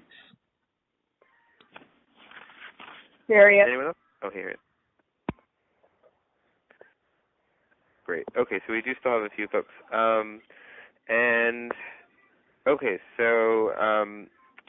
Of the things that we've mentioned so far, I guess maybe we can do a quick go-around. If people can say something that you think we should prioritize and something that you would personally be willing to take on. Maybe you could answer both of those questions. Why don't you start, Harriet? I would continue to do the mailings, and I will add the Facebook event into all my mailings that I send out, asking people to promote it on their to their great contacts that will be active on the campaign. Great. I will go next. So despite all my reservations about Facebook, I do think posting the event page on different Facebook groups is is something valuable. Something that I'm willing to do. I created a tool for promoting to Facebook groups that I've shared with some of you, with most of you who are RSVP'd in advance of the call. Paul, I'm not sure if you're on that list, so we should make sure after. But what it does is it's a list of groups, but it's formatted in such a way that you can click a live link in the list to directly be taken to the Facebook page, and then paste the group, paste right into the group. So if anyone is interested in working on using that as a tool to promote the calls, I'd be happy to train anyone on using that. So that's something I can help with. Other people? Paul Flansburgh. Great. Go ahead, Paul. I read a lot on Facebook and Twitter on occasion, and one of the things that's most startling to me is the creativity of the memes. And so many of the memes, like against Monsanto, and though I haven't seen them with Exxon, I'm sure the Twitter sphere is pregnant with them. Just creative advertisements and pictures that would very easily be co-opted by our movement, but in a way we would validate them for using the same kinds of memes. So if someone thinks that's a reasonable goal, I could try to collect a few that are good and suggest them at the next meeting, or perhaps send them like on this new Facebook platform that Ed just mentioned. Okay, so these are memes. I'm not sure I totally understand. These are memes that already exist, or memes that you'd be sort of doctoring, or how do these work? Right. No. Well, they're memes that already exist, but they're memes that I guess I can say that part of my being on this call and part of my being on past calls with PDA and Popular Resistance is that I share the same sentiments that exist in those memes. Mm-hmm. And so if we just bring them up, maybe there's a way that either they're exactly right on point with both of our organizations, or perhaps they could be doctored up as well. But in either case, it's something where it's clearly the sentiment is there between both of our organizations. Okay, and so these are memes about TPP or about other topics, or? Well, they're memes about other topics. I mean, they're not directly related to TPP, but part of our efforts in all of our calls, etc., have been to tie in how concerns about, let's say, GMOs are very, very pertinent to people in opposition to the TPP, or corporate overreach. For example, Exxon is very pertinent to people who are in opposition to the TPP, or fracking is very pertinent to people who are in opposition to the TPP. So let's secure some of these means, acknowledge that they're effective tools for these particular silos, as someone mentioned earlier, but elevate them in a way where we belong. It's bigger than one particular silo. See what I'm saying? I see what you're saying. So basically, so just to get a sense of how that would work in practice, I mean, let's say if we're doing a call about TPP and fracking, we could find other memes about fracking and add text about, if TPP isn't passed, then fracking bans could be undermined, or something like that, in addition to this, with this meme that's already been created about fracking. Would something like that? Or? Well, that's kind of where I am, but I'm speaking, actually, it's more general than this. Let's say we collect a certain series of memes that are relative, like you know that fracking is related to the TPP. It doesn't take a lot to connect those dots. Well, it doesn't take a lot to connect other dots as well, like to Monsanto or to climate change and Exxon's corporate overreach, or to destruction of the bees in Mexico and around the world, or the monarch butterfly. All these things they're not that far removed from corporate overreach through trade deals, through bad trade deals. So let's seize upon some of these means which have already secured the conscience of people that respond to them in a way that makes their for lack of a better word, their marketing very successful. And let's use them, but let's do it in a way that connects the dots to TPP. Okay. Gotcha. So yeah, if you want to collect some, I think that'd be neat. Okay. That's okay with everyone. I mean, when anyone would object. So, any other thoughts on what we should prioritize and what people are personally willing to do? From anyone else who's here? Wendy? Go ahead, Wendy. I like Paul's idea, and I'm going to try and download some of those memes and work on them myself. I'm going to take it one step further and download the resources that have been built from, the actions that I've been mimicking and creating here. So the gentleman sitting on the toilet in the Newton Square, I can make a meme out of that. I see one way to take it even further. All of our assemblymen or state senators or even municipal people have made ordinances and laws and passed resolutions, for anything like, our Republican assemblymen here passed a law protecting the bees and the bee houses and implicating impending fines on people if they mess with somebody's bee house, and even higher fines if that's a native bee house. So I'm going to try and take a picture of my assemblyman and say, this bee law that you put in, it will be directly affected by the TPP. And, this one great law that our Republicans put in could just be bye-bye. And maybe take some things that are local here and, push it forward. And I guess that could be my big commitment area. And one thought I had, even our Yahoo pages, our Google, every venue we're on essentially looks and feels like a Facebook page, but we're not really treating all of those like Facebook. Maybe, even musicians, if some of us are musicians or have different venues of things that we're involved in, all of those places, my Reverb Nation, my NM1 for poetry, also I have all kinds of things about TPP, and I'll go up on my Google page every once in a while and put up an event or information on the TPP. So I think it's really targeting all of them maybe once a week and maybe directing them into the Facebook venue. Great. And by the Facebook venue, you mean the event page? Correct. Great. That sounds like a great idea. And that's something you can, maybe if you could do that, plan to do that for the next call and then give us a report on it so people can learn from your experience. That might be really helpful. Okay. Some of the different venues that you found where you were able to do that. Okay. Might give people inspiration and ideas. Did someone just join us? I did, because I forgot it was Eastern time and not Pacific. Oh, no. Sorry. Who is this? Lorna Paisley. Hi. Thank you for joining us.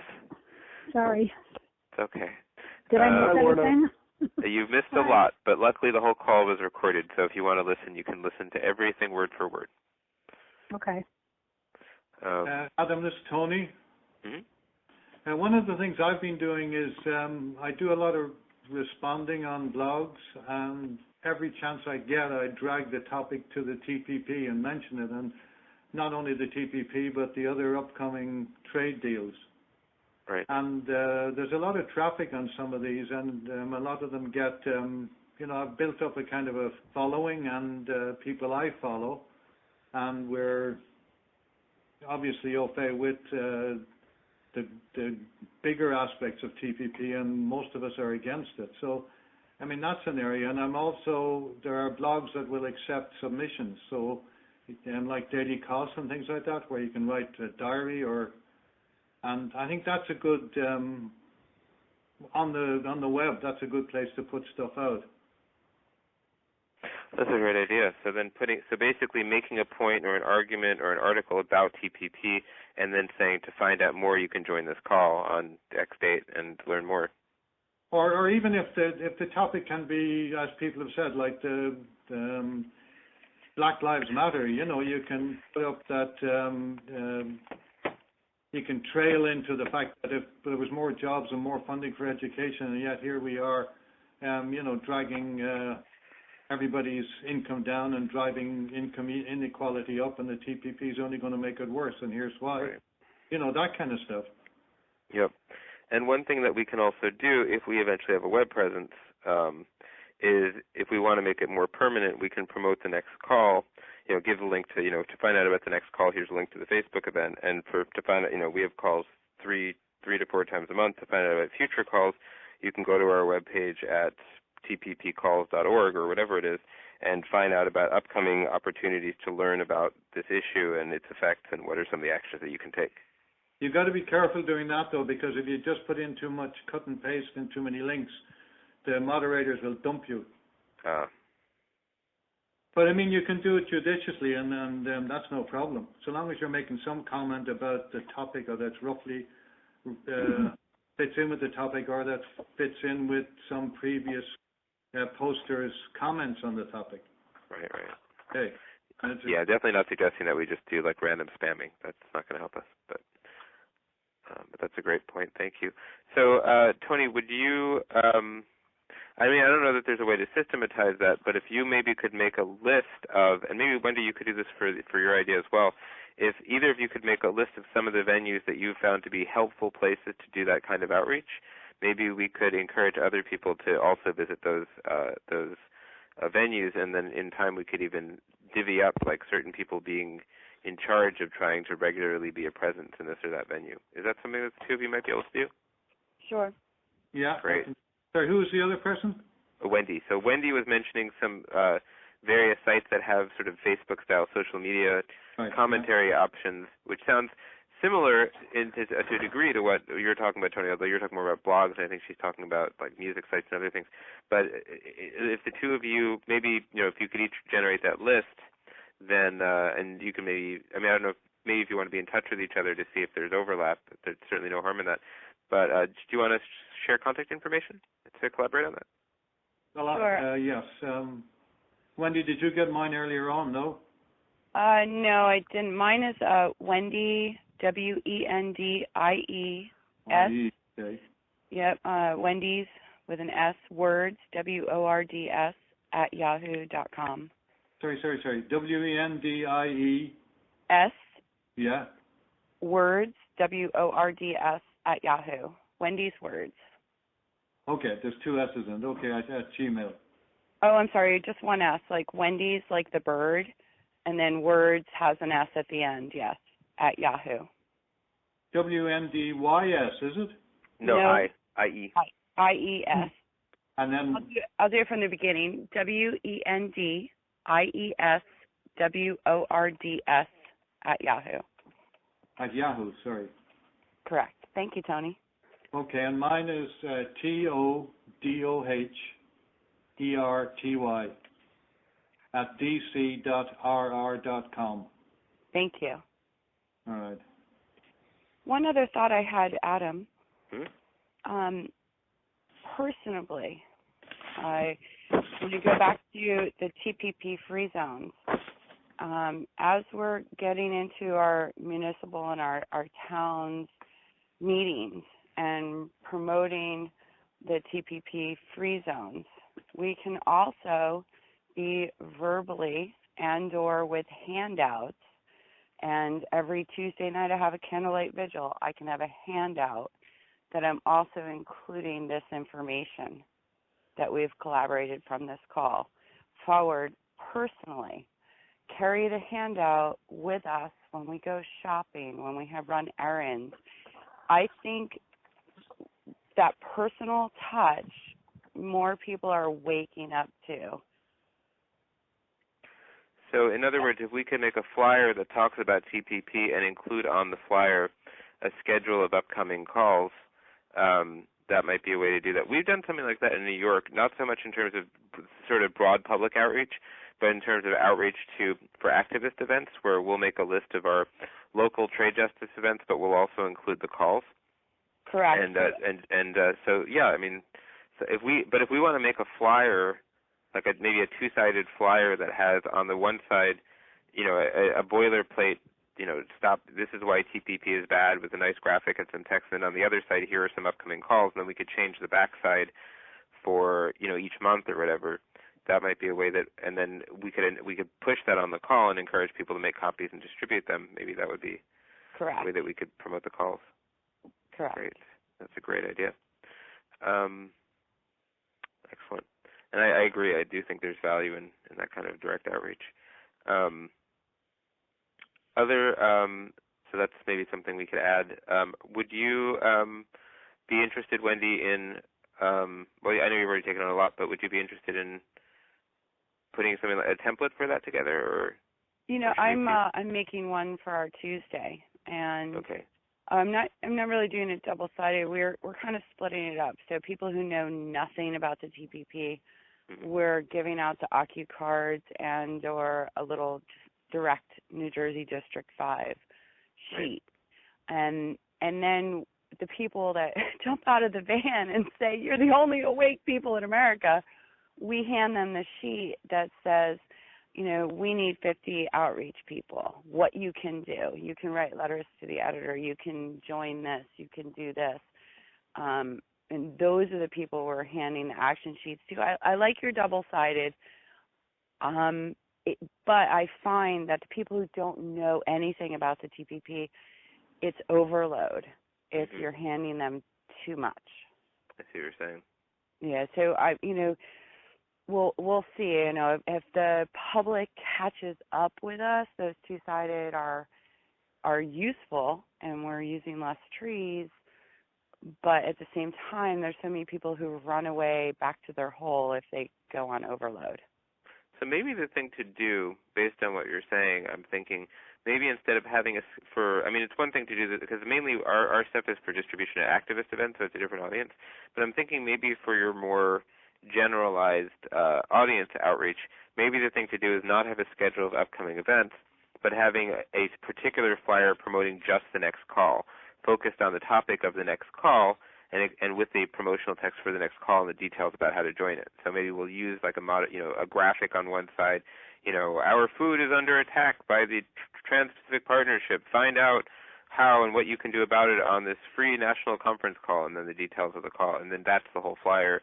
And then, who are the speakers and how you get on and stuff like that on the back, rather than giving people an overwhelming list of a bunch of events. And then just, the downside is, of course, then people don't have the information on the other calls, but if they join that one, they'll find out how they can plug in. Or we could just at the bottom say, to find out about other calls and additional events, go to tppcalls.org or whatever the website we end up with is. And so ideally the week before, like maybe that sheet is released to all of us on Monday night, and everywhere on Tuesday night in some square or some high traffic area between the hours of 5 and 6:30 before the Twitter storm, we're all out with our candles, standing at the corner with our signs and our art props and creating a scene for an hour and a half of the high traffic volume. And we have those sheets to promote the Friday call. I really think there needs to be the DC mass mobilization, some effort on every single night in every single town. I'm missing what you're saying about the DC mass mobilization. So that night, when you are out in your town, you have the information for the Friday night call. Okay. So, ideally... The Sunday call, you mean, right? or Sunday call, whatever night it's going to be. Okay. Yeah. So if the information is released in an email or even the Facebook event page, then, there's an event that we're all having on our community side of the road. Pick the town, pick your town, and make it happen. I've been doing it for 3 years. Usually I'm just one person. Now there's 11 or 7, and maybe next month there'll be 100. So, and grow the visual person-to-person resistance. I don't think all of us relying on all of the social media is enough. I think we need, just right before disruption, we need to be having it in their faces. I know my small town, stopping the traffic right now is not an option. Maybe in a couple months, or when the bill goes in, we can build up a movement to have some type of direct action. But I think building it and people see we're there, we're trying to create skits, maybe have a street theater show, that's repetitive. It runs and it continues and it builds, and people bring art props, and so we're taking over this square where traffic goes around us, and we're handing out these sheets and these information sheets and our next events, and literally sheets like, we need someone that's going to find us a venue for a town hall. Yeah, is it going to be you? So it's the person to person, reaching out to your neighbor. That's been suggested by a few people, and everybody take a neighborhood troop and start walking around. Right. Thank you. With regard to that, this is a broader conversation, but something that we could consider at some point encouraging is social viewings of the conference calls, where people get together and, everyone may be on their own device, so they can participate in the chat box, but where people participate in the webinar, in the conference calls in the same place, so that afterwards they can have a discussion about what are local actions they could take. Absolutely. I've had some house parties and put them up on the house. Excuse me. Like, literally, I got a projector out, and we put all the slides on the house, and really we're having chats at the bonfire. Oh, so, that's really cool. I like that.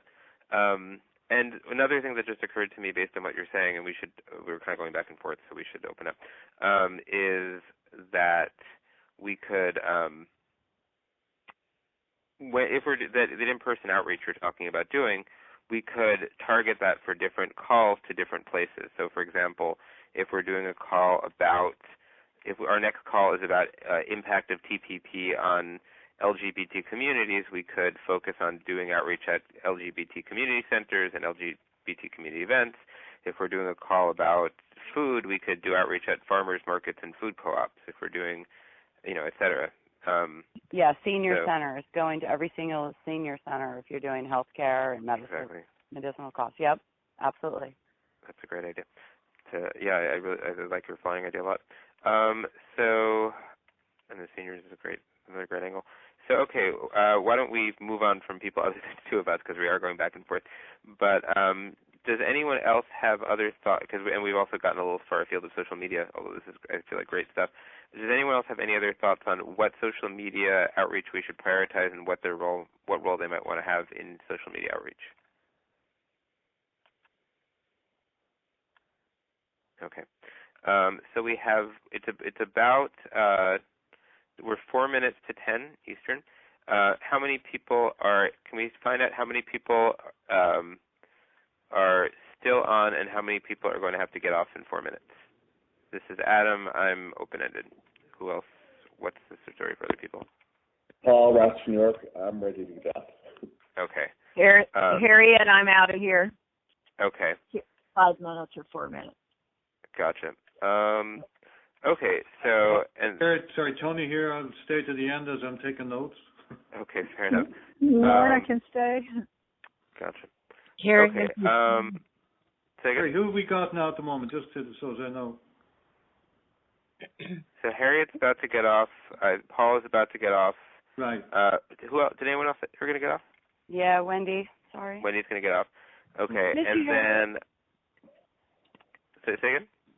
I was missing all the ladies and Paul and everyone down in DC. Oh, okay. So do we, for the people who have to get off, and then I guess the rest of us can decide if there's anything that we can continue to do with the smaller group, or not, or if we should call it night. But for the people who definitely have to get off right now, are there any closing comments that you want to make?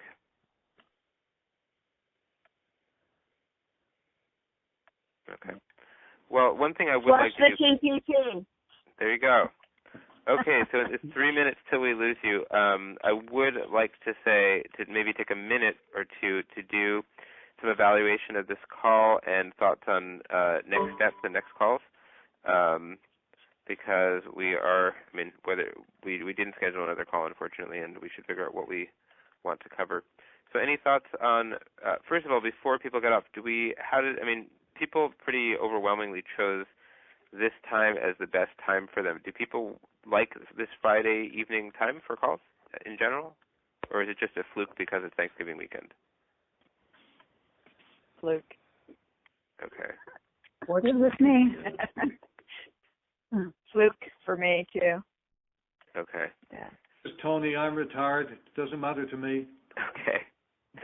So maybe we should then... we should do a doodle poll for the next call, and if we don't get a strong response, we can pick this time. But if we get a strong response for another time, we can go ahead with that. Do we want to try to meet again in a week, or what seems like a reasonable amount of time to meet again? Yeah, a week sounds about right at this stage of. Great. Okay with me, Tony. I agree. Anyone not agree? Okay, great. We didn't leave with. Yeah, this is Wendy. I'm slammed till the 17th. Okay, we can definitely keep you in the loop, and thank you for contributing so many great ideas, Wendy. Okay, and then just before there are 1 minute till you all have to go. Any evaluative comments on this call? Things that you felt we did well, things that we should have done differently, how you felt about it, etc. And let's start with the people who have to go, but if other people want to contribute to that conversation as well. Could you repeat that, please? I'm sorry. Say again? Could you please repeat what you just said? Oh, I was asking if the people, particularly for the people who have to get off, and then afterwards for other people, if they had any thoughts on, any comments on this call, how it went, did it go well, did it go poorly, are there things we should have done differently, are there things we should consider for next time, etc. I thought it went very well, and I'm very, very happy that we had so many wonderful participants on this call. Thank you all very much. And Adam, I just really appreciate the work you're doing. Thank you. Just amazing. Harriet, Thank I you. concur. Was that Harriet? That was Harriet. Yes. Okay, thank you. And I concur with Harriet. I've enjoyed Adam on our PDA calls, and it's nice to have him have the floor. Thank you. I concur, and I thank you, Adam, for stepping up to do this for the outreach group. I'm in 2 or 3 groups, and I thank you. You're very and welcome. I think it went very well.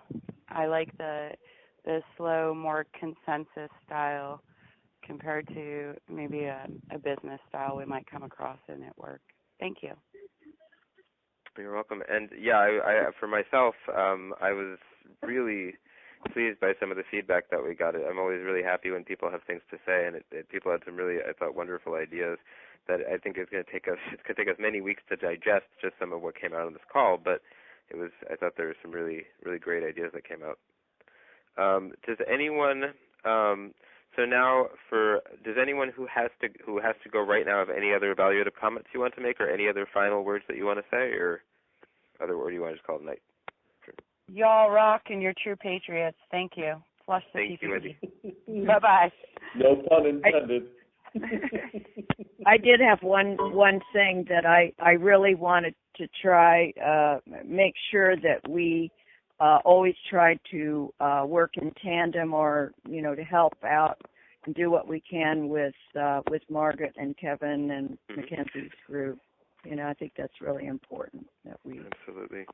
Yeah. Well, I know Mackenzie is helping to head up the outreach effort for the TPP resistance calls, and we're trying to put together a list of organizations, and a lot of that was tied to the DC outreach. But maybe we can figure out if there's a way for us to pool our efforts in that regard and cross-promote. I know we're already doing cross-promotion, but also do resource sharing in terms of the contacts that we develop in doing outreach for both of our activities. I don't know how they'll feel about that, but, we could certainly talk to them about it. Yep. Okay. Thanks, everybody. I'm going to go. Bye. Okay. Have a good night, Harriet, and thank you. Really appreciate you joining us. You're welcome. Thanks. Bye. Good night, Adam. Good night, Harriet. And good night, Paul. Everybody else. Okay, who do we still have here? This is Adam, obviously. Laura. Tony. Anyone else besides us? Carrie. No, don't. Who is that? Carrie. Okay, great. Yep. Excellent. Why don't we? So, Lorna, I know you missed much of the call. And we talked a lot about social media, and I may be tricky now for you to say, without having heard that conversation, what we should prioritize. But Carrie, did you? I'm trying to remember. It's been such a whirlwind. Did you? Was there a social media? Did you have anything further that you wanted to say on the whole thing of social media priorities and commitments? I am happy to keep posting these calls or anything else you like on the several YouTube channels I already have. Because I think it's good, too, to cross-promote. So anybody that we can give permission to, to rehost these calls, it helps to expand our audience. So I'm happy to keep doing that on the channels I've already set up. And if there's interest and energy in setting up our own specific YouTube channel, I can totally help with that. I think that sounds like a great idea. Would you be willing to start it? Sure. We just need a name and some channel art to get us going. Great. So why don't maybe we can email around and talk to the people on the planning team and see if they have any thoughts on the name. I know we've been wrestling for a while with the name. Is it possible to change the name, or I guess it's a bad idea to change it because then people won't know where to go, or does the link stay the same if you change the name? You should be pretty solid with your name first, because sometimes it's the URL also. So, oh, okay. You know what I mean? So you can, and even if people search you can change the art and all that, but yeah, when it'll still be the old name on the URL. Right. Okay. So that's a really good point. We need to solidify that. And the oh boy, I was going to say While you're thinking, did you say the call will be on the where I can find it? Is it going to be at Trade Justice, or where? The recording of this call. So the recording for this call, well, I can send it's not going to be posted. What I can do is I can send you a link to it. Okay, that'll work. And I'm trying to remember if there's an easy way to do that. I think there is, and or I'll figure it out. They change our call hosting changed the system on how they do that, but I'll figure out how to get you that. This is Tony. Quick question on that. Is it a link where you can listen online, or will it be a downloadable MP3 file? I think they have both. I couldn't download the files from the other calls, so if it's a matter of making it such, it'd be much handier. Okay, I'll see what I can do, because they did. It used to be that you could actually, there's a public page with the recordings that anyone could go to without being logged in. But now I think it's password protected, and you actually have to log into our account. It's a much worse way to do it, because, I mean, we used to have, I know for our trade justice calls, we used to have a page, just a redirect from our site to the call logs, and so anyone could go look at them. And unfortunately, Free Conference Call, which we use, changed that, so it's into a much less user-friendly or to a format that works much worse for us. So I'll look into that and see what I can figure out. Well, I mean, my point is it would amount to almost a podcast, and there's a lot of people listen to podcasts when they're out jogging. So are you saying are you talking about podcasting this planning call or the Sunday call? Both. No, not okay. The Sunday call. Oh, okay. Yeah, that's something we actually have talked about doing. That's something that Andrea is. We've been talking with Andrea and about seeing if we could do. I know Celeste has been a big advocate of that idea of trying to podcast the calls. So that is something that we're looking into. But if that's something that would you want to look into how to figure out how we could do that, Tony? Or I'm not that techie. I mean, okay. I think it's just a matter of for the file. If you put it up and it can be downloaded, it's just like sticking a PDF up on a website. Right. There are things, though, in terms of if we want to get it into an RSS feed or something, there's some added technical things. But we have to talk to Andrea. But I think that is something that people have already talked a lot about, but haven't quite gotten going yet. So, but that's a good reminder that we should work on that because that's another thing we can promote. So in terms of where are we? Okay, so Carrie, I had a question for you actually, which is, would you be interested in? Would you potentially be interested, since you have this movie maker ability, in producing like 30-second spots to promote the calls in advance? Yeah. For YouTube. Sure can. Oh, that'd be great. Yeah. And I could get you the and like I said, whatever you can give me for images or PDFs or memes or audio or whatever, we'll try and put it together and then we can promote them through the event pages with a hashtag that goes out to Twitter and all the other Instagrammies and all that good stuff. Oh, that's great. Neat. Thank you so much. I'm really excited about that. Sure. And for our other, just in case you can't figure it out, I will post this phone call on a YouTube channel called Iowa 99 Media. So it's IOWA 99 MEDIA. That's the name of the YouTube channel. So in about an hour or so after we hang up, you can search that and you should be able to come up with it. And then you can either listen to it on YouTube or you can, like Tony asked, you can download it. And then, because like I know I pay, I just moved. I've never had this before, but we actually pay hourly for our home internet. I can't quite figure it out. So that's why people want to download stuff.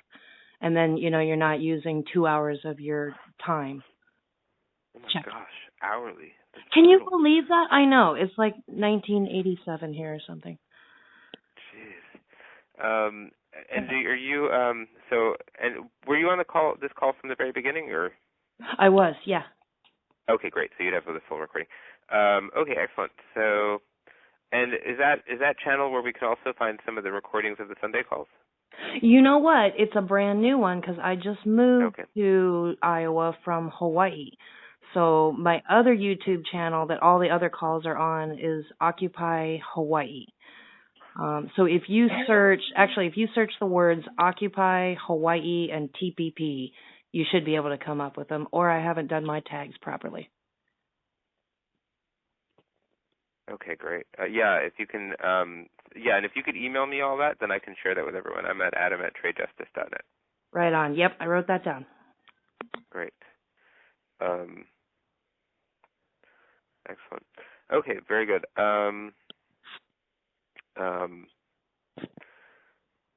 Okay, so other, I know Learner just joined us, but did you have any thoughts on a way that you might be, any thoughts on any way that you might want to plug in terms of social media promotion? Are you talking to me? Yes. I didn't hear. Oh, sorry. I have Facebook pages I can put it on. I have access to 3 of them. Social media, that's about all this. And I tweet, but my Twitter followers are minimal, and I don't know. I could do it. I mean, see if anything comes of it. That's the extent of my social media. That's actually quite a bit. Great. Okay, are you so are you going to tweet some of it? well, we certainly do. We do tweet. Individually we tweet about the calls. Although certainly we should do more of that. One thing that just occurred to me that we might want to do, in order to, I don't think we ever have had anyone do that we might want to consider, is, and it'd be tricky because of the, someone would have in terms of the webinar. But maybe if we do. Maybe we could have someone in charge of live tweeting the calls as a way to get people following our calls. If we do, live tweet the calls using like using a hashtag that's relevant to the. Let's say we're doing a GMO call, we could find a popular hashtag about GMOs, and have people live tweet using that hashtag during the call. So let's say we have a speaker about, how Monsanto is lobbying on TPP. Someone could take the major points that speaker is saying as the person speaks and write them into tweets using that hashtag, and then also hashtag, do it the hashtag that we created for that call, and maybe even and that could be a way to loop people in that community. That's a good idea. Thank you. And then when you're doing that, do you just and then you just reach people through the hashtag? Right. Okay. And we'd find a popular hashtag, if we're doing a thing about, let's say we're saying, let's say there's a call arguing that TPP could be used to attack minimum wage laws. Maybe we could do, hashtag no TPP, hashtag fight for 15, hashtag TPP calls or something like that. Uh-huh. Got it. I could help with that, but you can't, but the same person couldn't do it every week, right? Because you'd be busy tweeting and it would be hard to keep attention to the rest of the talking, you know what I'm saying? So well, the idea with the live tweeting would be that you would be basically tweeting back what people are saying, but it probably is good to rotate, because the really hard thing is it'd be probably hard to be tweeting while you're following the slides. I know, that's what Yeah, so I agree that it's probably a good thing to rotate, and maybe we can acknowledge who the live tweeter is for that week. But I could look up hashtags, try to find great. hashtags for you if you want. Would you be willing Would you be willing maybe on our next call to be our live tweeter? Sure, that'll make me sure I'm here. Is the next call for sure on next Friday? The next step, not this of the planning calls, but of the Sunday calls we're talking about. The Sunday calls. Is that the PDA one? They're actually, they're not actually PDA calls. They're the Sunday at the Sunday at 7:30 weekly calls. Okay. PDA is one of the participating groups, but they're actually a coalition call. But yeah, that call. Okay. Yeah, so if you'd be willing to live tweet that next call, that'd be great. And so the next one is going to be Sunday, tentatively set for 4:30 Pacific. And that's 4:30 here. Okay, because I want to go to the climate march on Sunday too, but I should be back, I hope. Right. There's one here in LA at City Hall, and I want to go to it. Yeah, we have one here. We have one here in New York as well. Or in New York here, but it's in New York. I'm not in New York, but whatever. Anyway, if you'd be able to come back, and that's going to be a climate call, by the way. So. Is it? Okay. Yeah, we haven't confirmed the speaker yet, but God, the timing on that works out really well. I'm just realizing. So that is the. Well, no, that's. Oh no, I take it back. That's not this Sunday. We're not doing a call this Sunday. We're doing the call the following Sunday. Now I really wish we'd done a call this Sunday. Oh well. People felt that because it's Thanksgiving weekend, we shouldn't do a call and we should give people time off. And that's not a bad idea, but it would have been really nice on the day when all the actions are happening to have that call. Okay, so that'll be December 6th at 4:30 here and 7:30 by you, right? Right, exactly. And I would tweet about, so I'll look up hashtags related to climate. Absolutely, yeah, that'd be great. Okay, I'll do that. Sure. Oh, wonderful. That's really exciting. And that's Lerner, right? Yeah. Okay, yep. Great. So for the sake of the notes, we have you committed to that. Excellent. Really exciting. Okay, so moving on. We spent a lot of time talking on social media. Do we want to move on to talking about one of the other topics? We had the other topics that we had are advocacy organizations, web presence, legislative staff, media outreach, and faith leaders. Do we want to move on to one of those topics? This is Tony. My feeling is very few of us, and that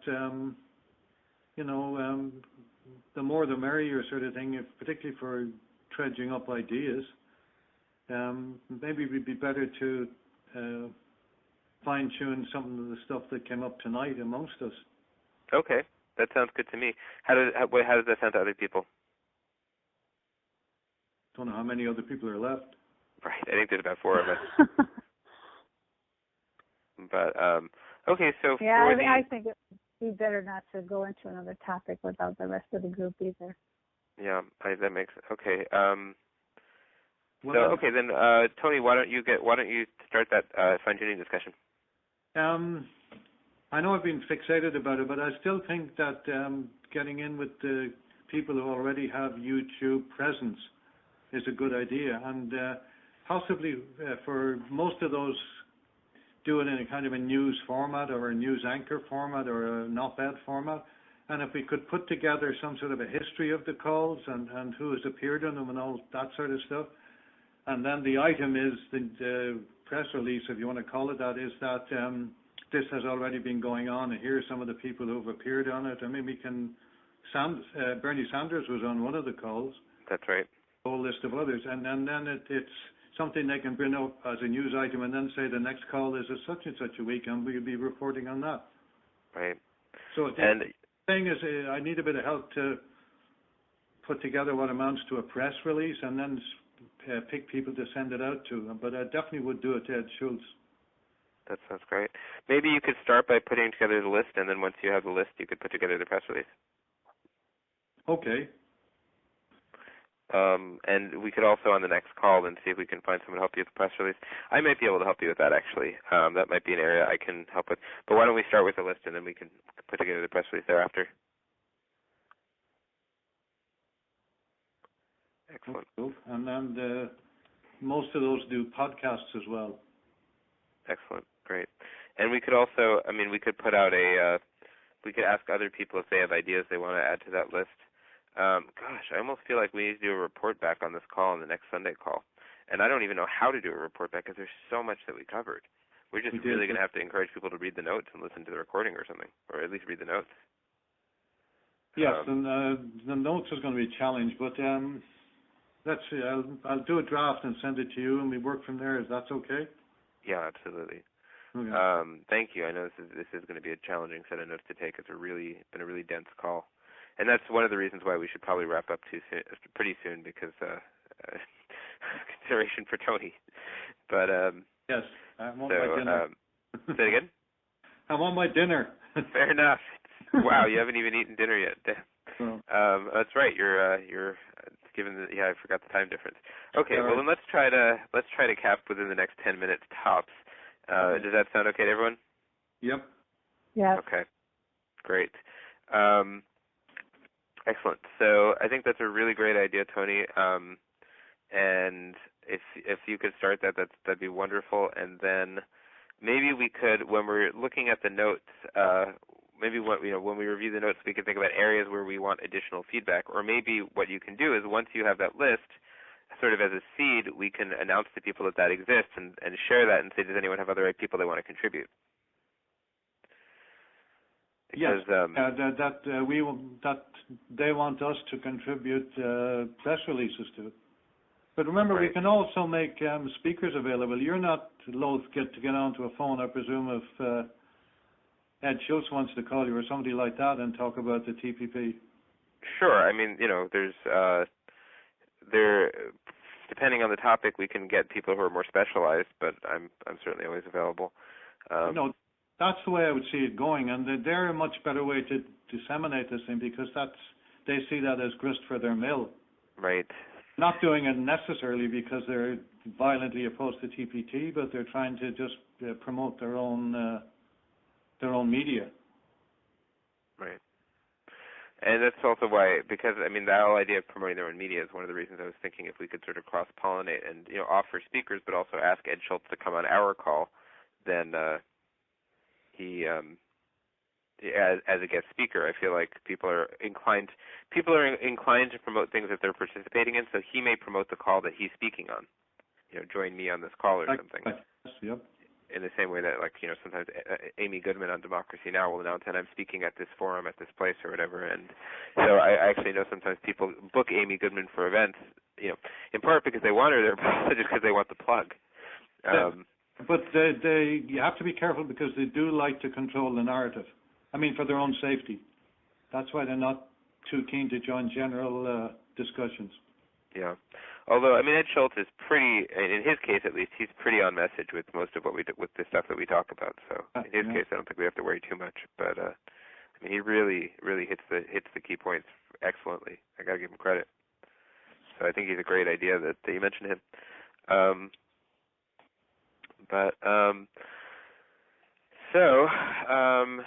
an excellent idea. And so any other thoughts, Tony, on sort of pulling all this together? I still think that drawing people into the Sunday calls is great, but it's heavy going for, somebody called them the average Joes, or like Hillary called us everyday Americans. I mean, we do need smaller doses and more attractive doses of TPP information and sound bites and all that kind of stuff. And then having got those, we've got to think of a different way to get them out there. But there is a TPP 101 webinar that the AFL-CIO has developed, and we've talked about potentially doing that on we've talked about potentially having that on a call. And so maybe if we put that together, then we would be in a position to really promote that as our, listen to this first, and then if you're interested, here are more in-depth calls on different topics. Where can you find that, Ada? There's a link to it. Celeste, if you email Celeste, she can get you that. Do you have Celeste's email? Yeah, I have it on one of the PowerPoints, I'm sure. Okay. If not, just just send me an email request for it, and I can forward it back to you. But also, what we could do is do a recording of one of our calls where we're presenting it, and then we could share that. Right. And I just say one final thing? Yes. I mean, I'm looking at one of the major opponents of TPP every so often in front of tens of thousands of people. I mean, Bernie Sanders. And we got to be able to tap into that. I mean, people are hearing him saying it, and at least they're receptive to it. So, I mean, that's got to be a huge market for supporters. Yeah. I mean, I was thinking... But it's and it wouldn't hurt him either to have some knowledgeable briefing for the type of stuff he's going to come across about the TPP. And we've certainly got that. It would... There's a mutual interest there that I don't know quite how to tap it, but it needs to be tapped. We might. I mean, I have mixed feelings on this because I think that it's thin ice, but we may want to consider having him seeing if he'd be willing to come on a call again. Can't see him doing that, I must admit. But yeah, I mean. He might. I mean, with his schedule, if he wants to, we would if we did that, we would almost certainly get a lot of media attention. I mean, if he's sort of using this venue as for giving an address on TPP, but and offering his thoughts on TPP now that the text is released, we might want to do. I mean, if we did that, though, I almost feel like we might want to do a different format. He might not want to do slides, and we may want to see if we could do like I know we don't normally do this, but we might want to do video or something because. There's no way he's going to come across a general or come into a forum where people can ask him anything. Not at this stage, I don't think. Right. Well, we could probably control for that, but I have mixed feelings. So I feel like if we have to have Bernie, if we invite Bernie Sanders, we probably have to invite all the presidential candidates. though actually I don't know. Yeah, that'd be. I wouldn't mind that at all. It's tricky. I mean, the question that I have with that is, on the one hand, I think it's a really good idea, and I think interviewing candidates is certainly a legitimate function for any advocacy group. On the other hand, how do we feel about promoting calls with Donald Trump and Ted Cruz? Donald Trump is for free trade and not, or for fair trade and not free trade. Yeah, he's just a bastard. But well, they have to talk on the topic, though, right? They can't go off subject. No, right. I mean, I think it would be an opportunity for them to share their thoughts on TPP and answer questions from listeners from participants about TPP and their views on it. And I think we would invite the people who are both pro-TPP and anti-TPP, and then sort of make it like a town hall. Maybe it's something we could do once a month or something with different presidential candidates at sort of a TPP town hall. Right. Well, I mean, I think there's a mutual, there's a crossover. And the people to approach first would be their campaign managers, something like that, and say, do you want to tap into this very knowledgeable group who have been against TPP for ages and ages? And how do they say no? Well, if they're anti-TPP, they might say, why do I want to set up a bunch of people to give me flack? Oh, I'm thinking if they're pro-TPP. If they're anti-TPP, they would like to tap into a group that are anti-TPP as well, because there's votes out there. Right. It's a thought. It's a matter of how do they do it, and that's got to be done behind the scenes with the campaign people first, I would imagine. Yeah. I mean, I think it definitely would help make the calls more visible to media and even congressional staff and other activists. I think we have to ask ourselves, would we get flack for promoting, for doing calls spotlighting some of these pretty despicable people, but maybe just the argument of, well, we're extending the offer to all major presidential candidates, and, these calls are not advocacy for the candidates, and we're not endorsing any of them, but these are town halls with people who might be the next president. Yep. And we're all in this together. That's the whole thing about the TPP. I mean, apart from a few people at the top, it's going to hit everybody. Right. Now, presumably, if someone who is pro-TPP wanted to come on a call, we would still welcome them, right? Right. Even if they were going to make pro-TPP statements, we would just have to field that in the Q&A, I'm assuming, right? Or how do we feel about that? Or do we feel like that's also? I mean, the flip side, I guess, is are we then just giving them a venue to promote the TPP to media and whatever else, and are we actually doing our opposition's work for them? Well, I mean, there's always a great question you can ask them: is how exactly does the ISDS help anybody? None of them have any answer for that. Right. The investor-state dispute things. They've been asked that, and they just shy away from it. They've no answer. Some of them will say, well, the U.S. has never lost an investor case, and it gives corporations the the reassurance to know that they can invest in countries, which results in them creating opportunities for jobs and an opportunity in countries where corporations might not feel safe investing otherwise. But anyway. And the answer to that is corporations are sitting on trillions and they're not investing here. Yeah, well, I mean, there's certainly an argument to be made.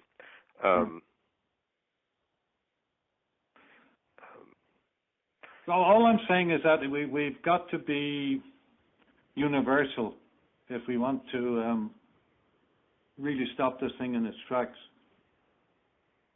Right. So it's 10:30 now.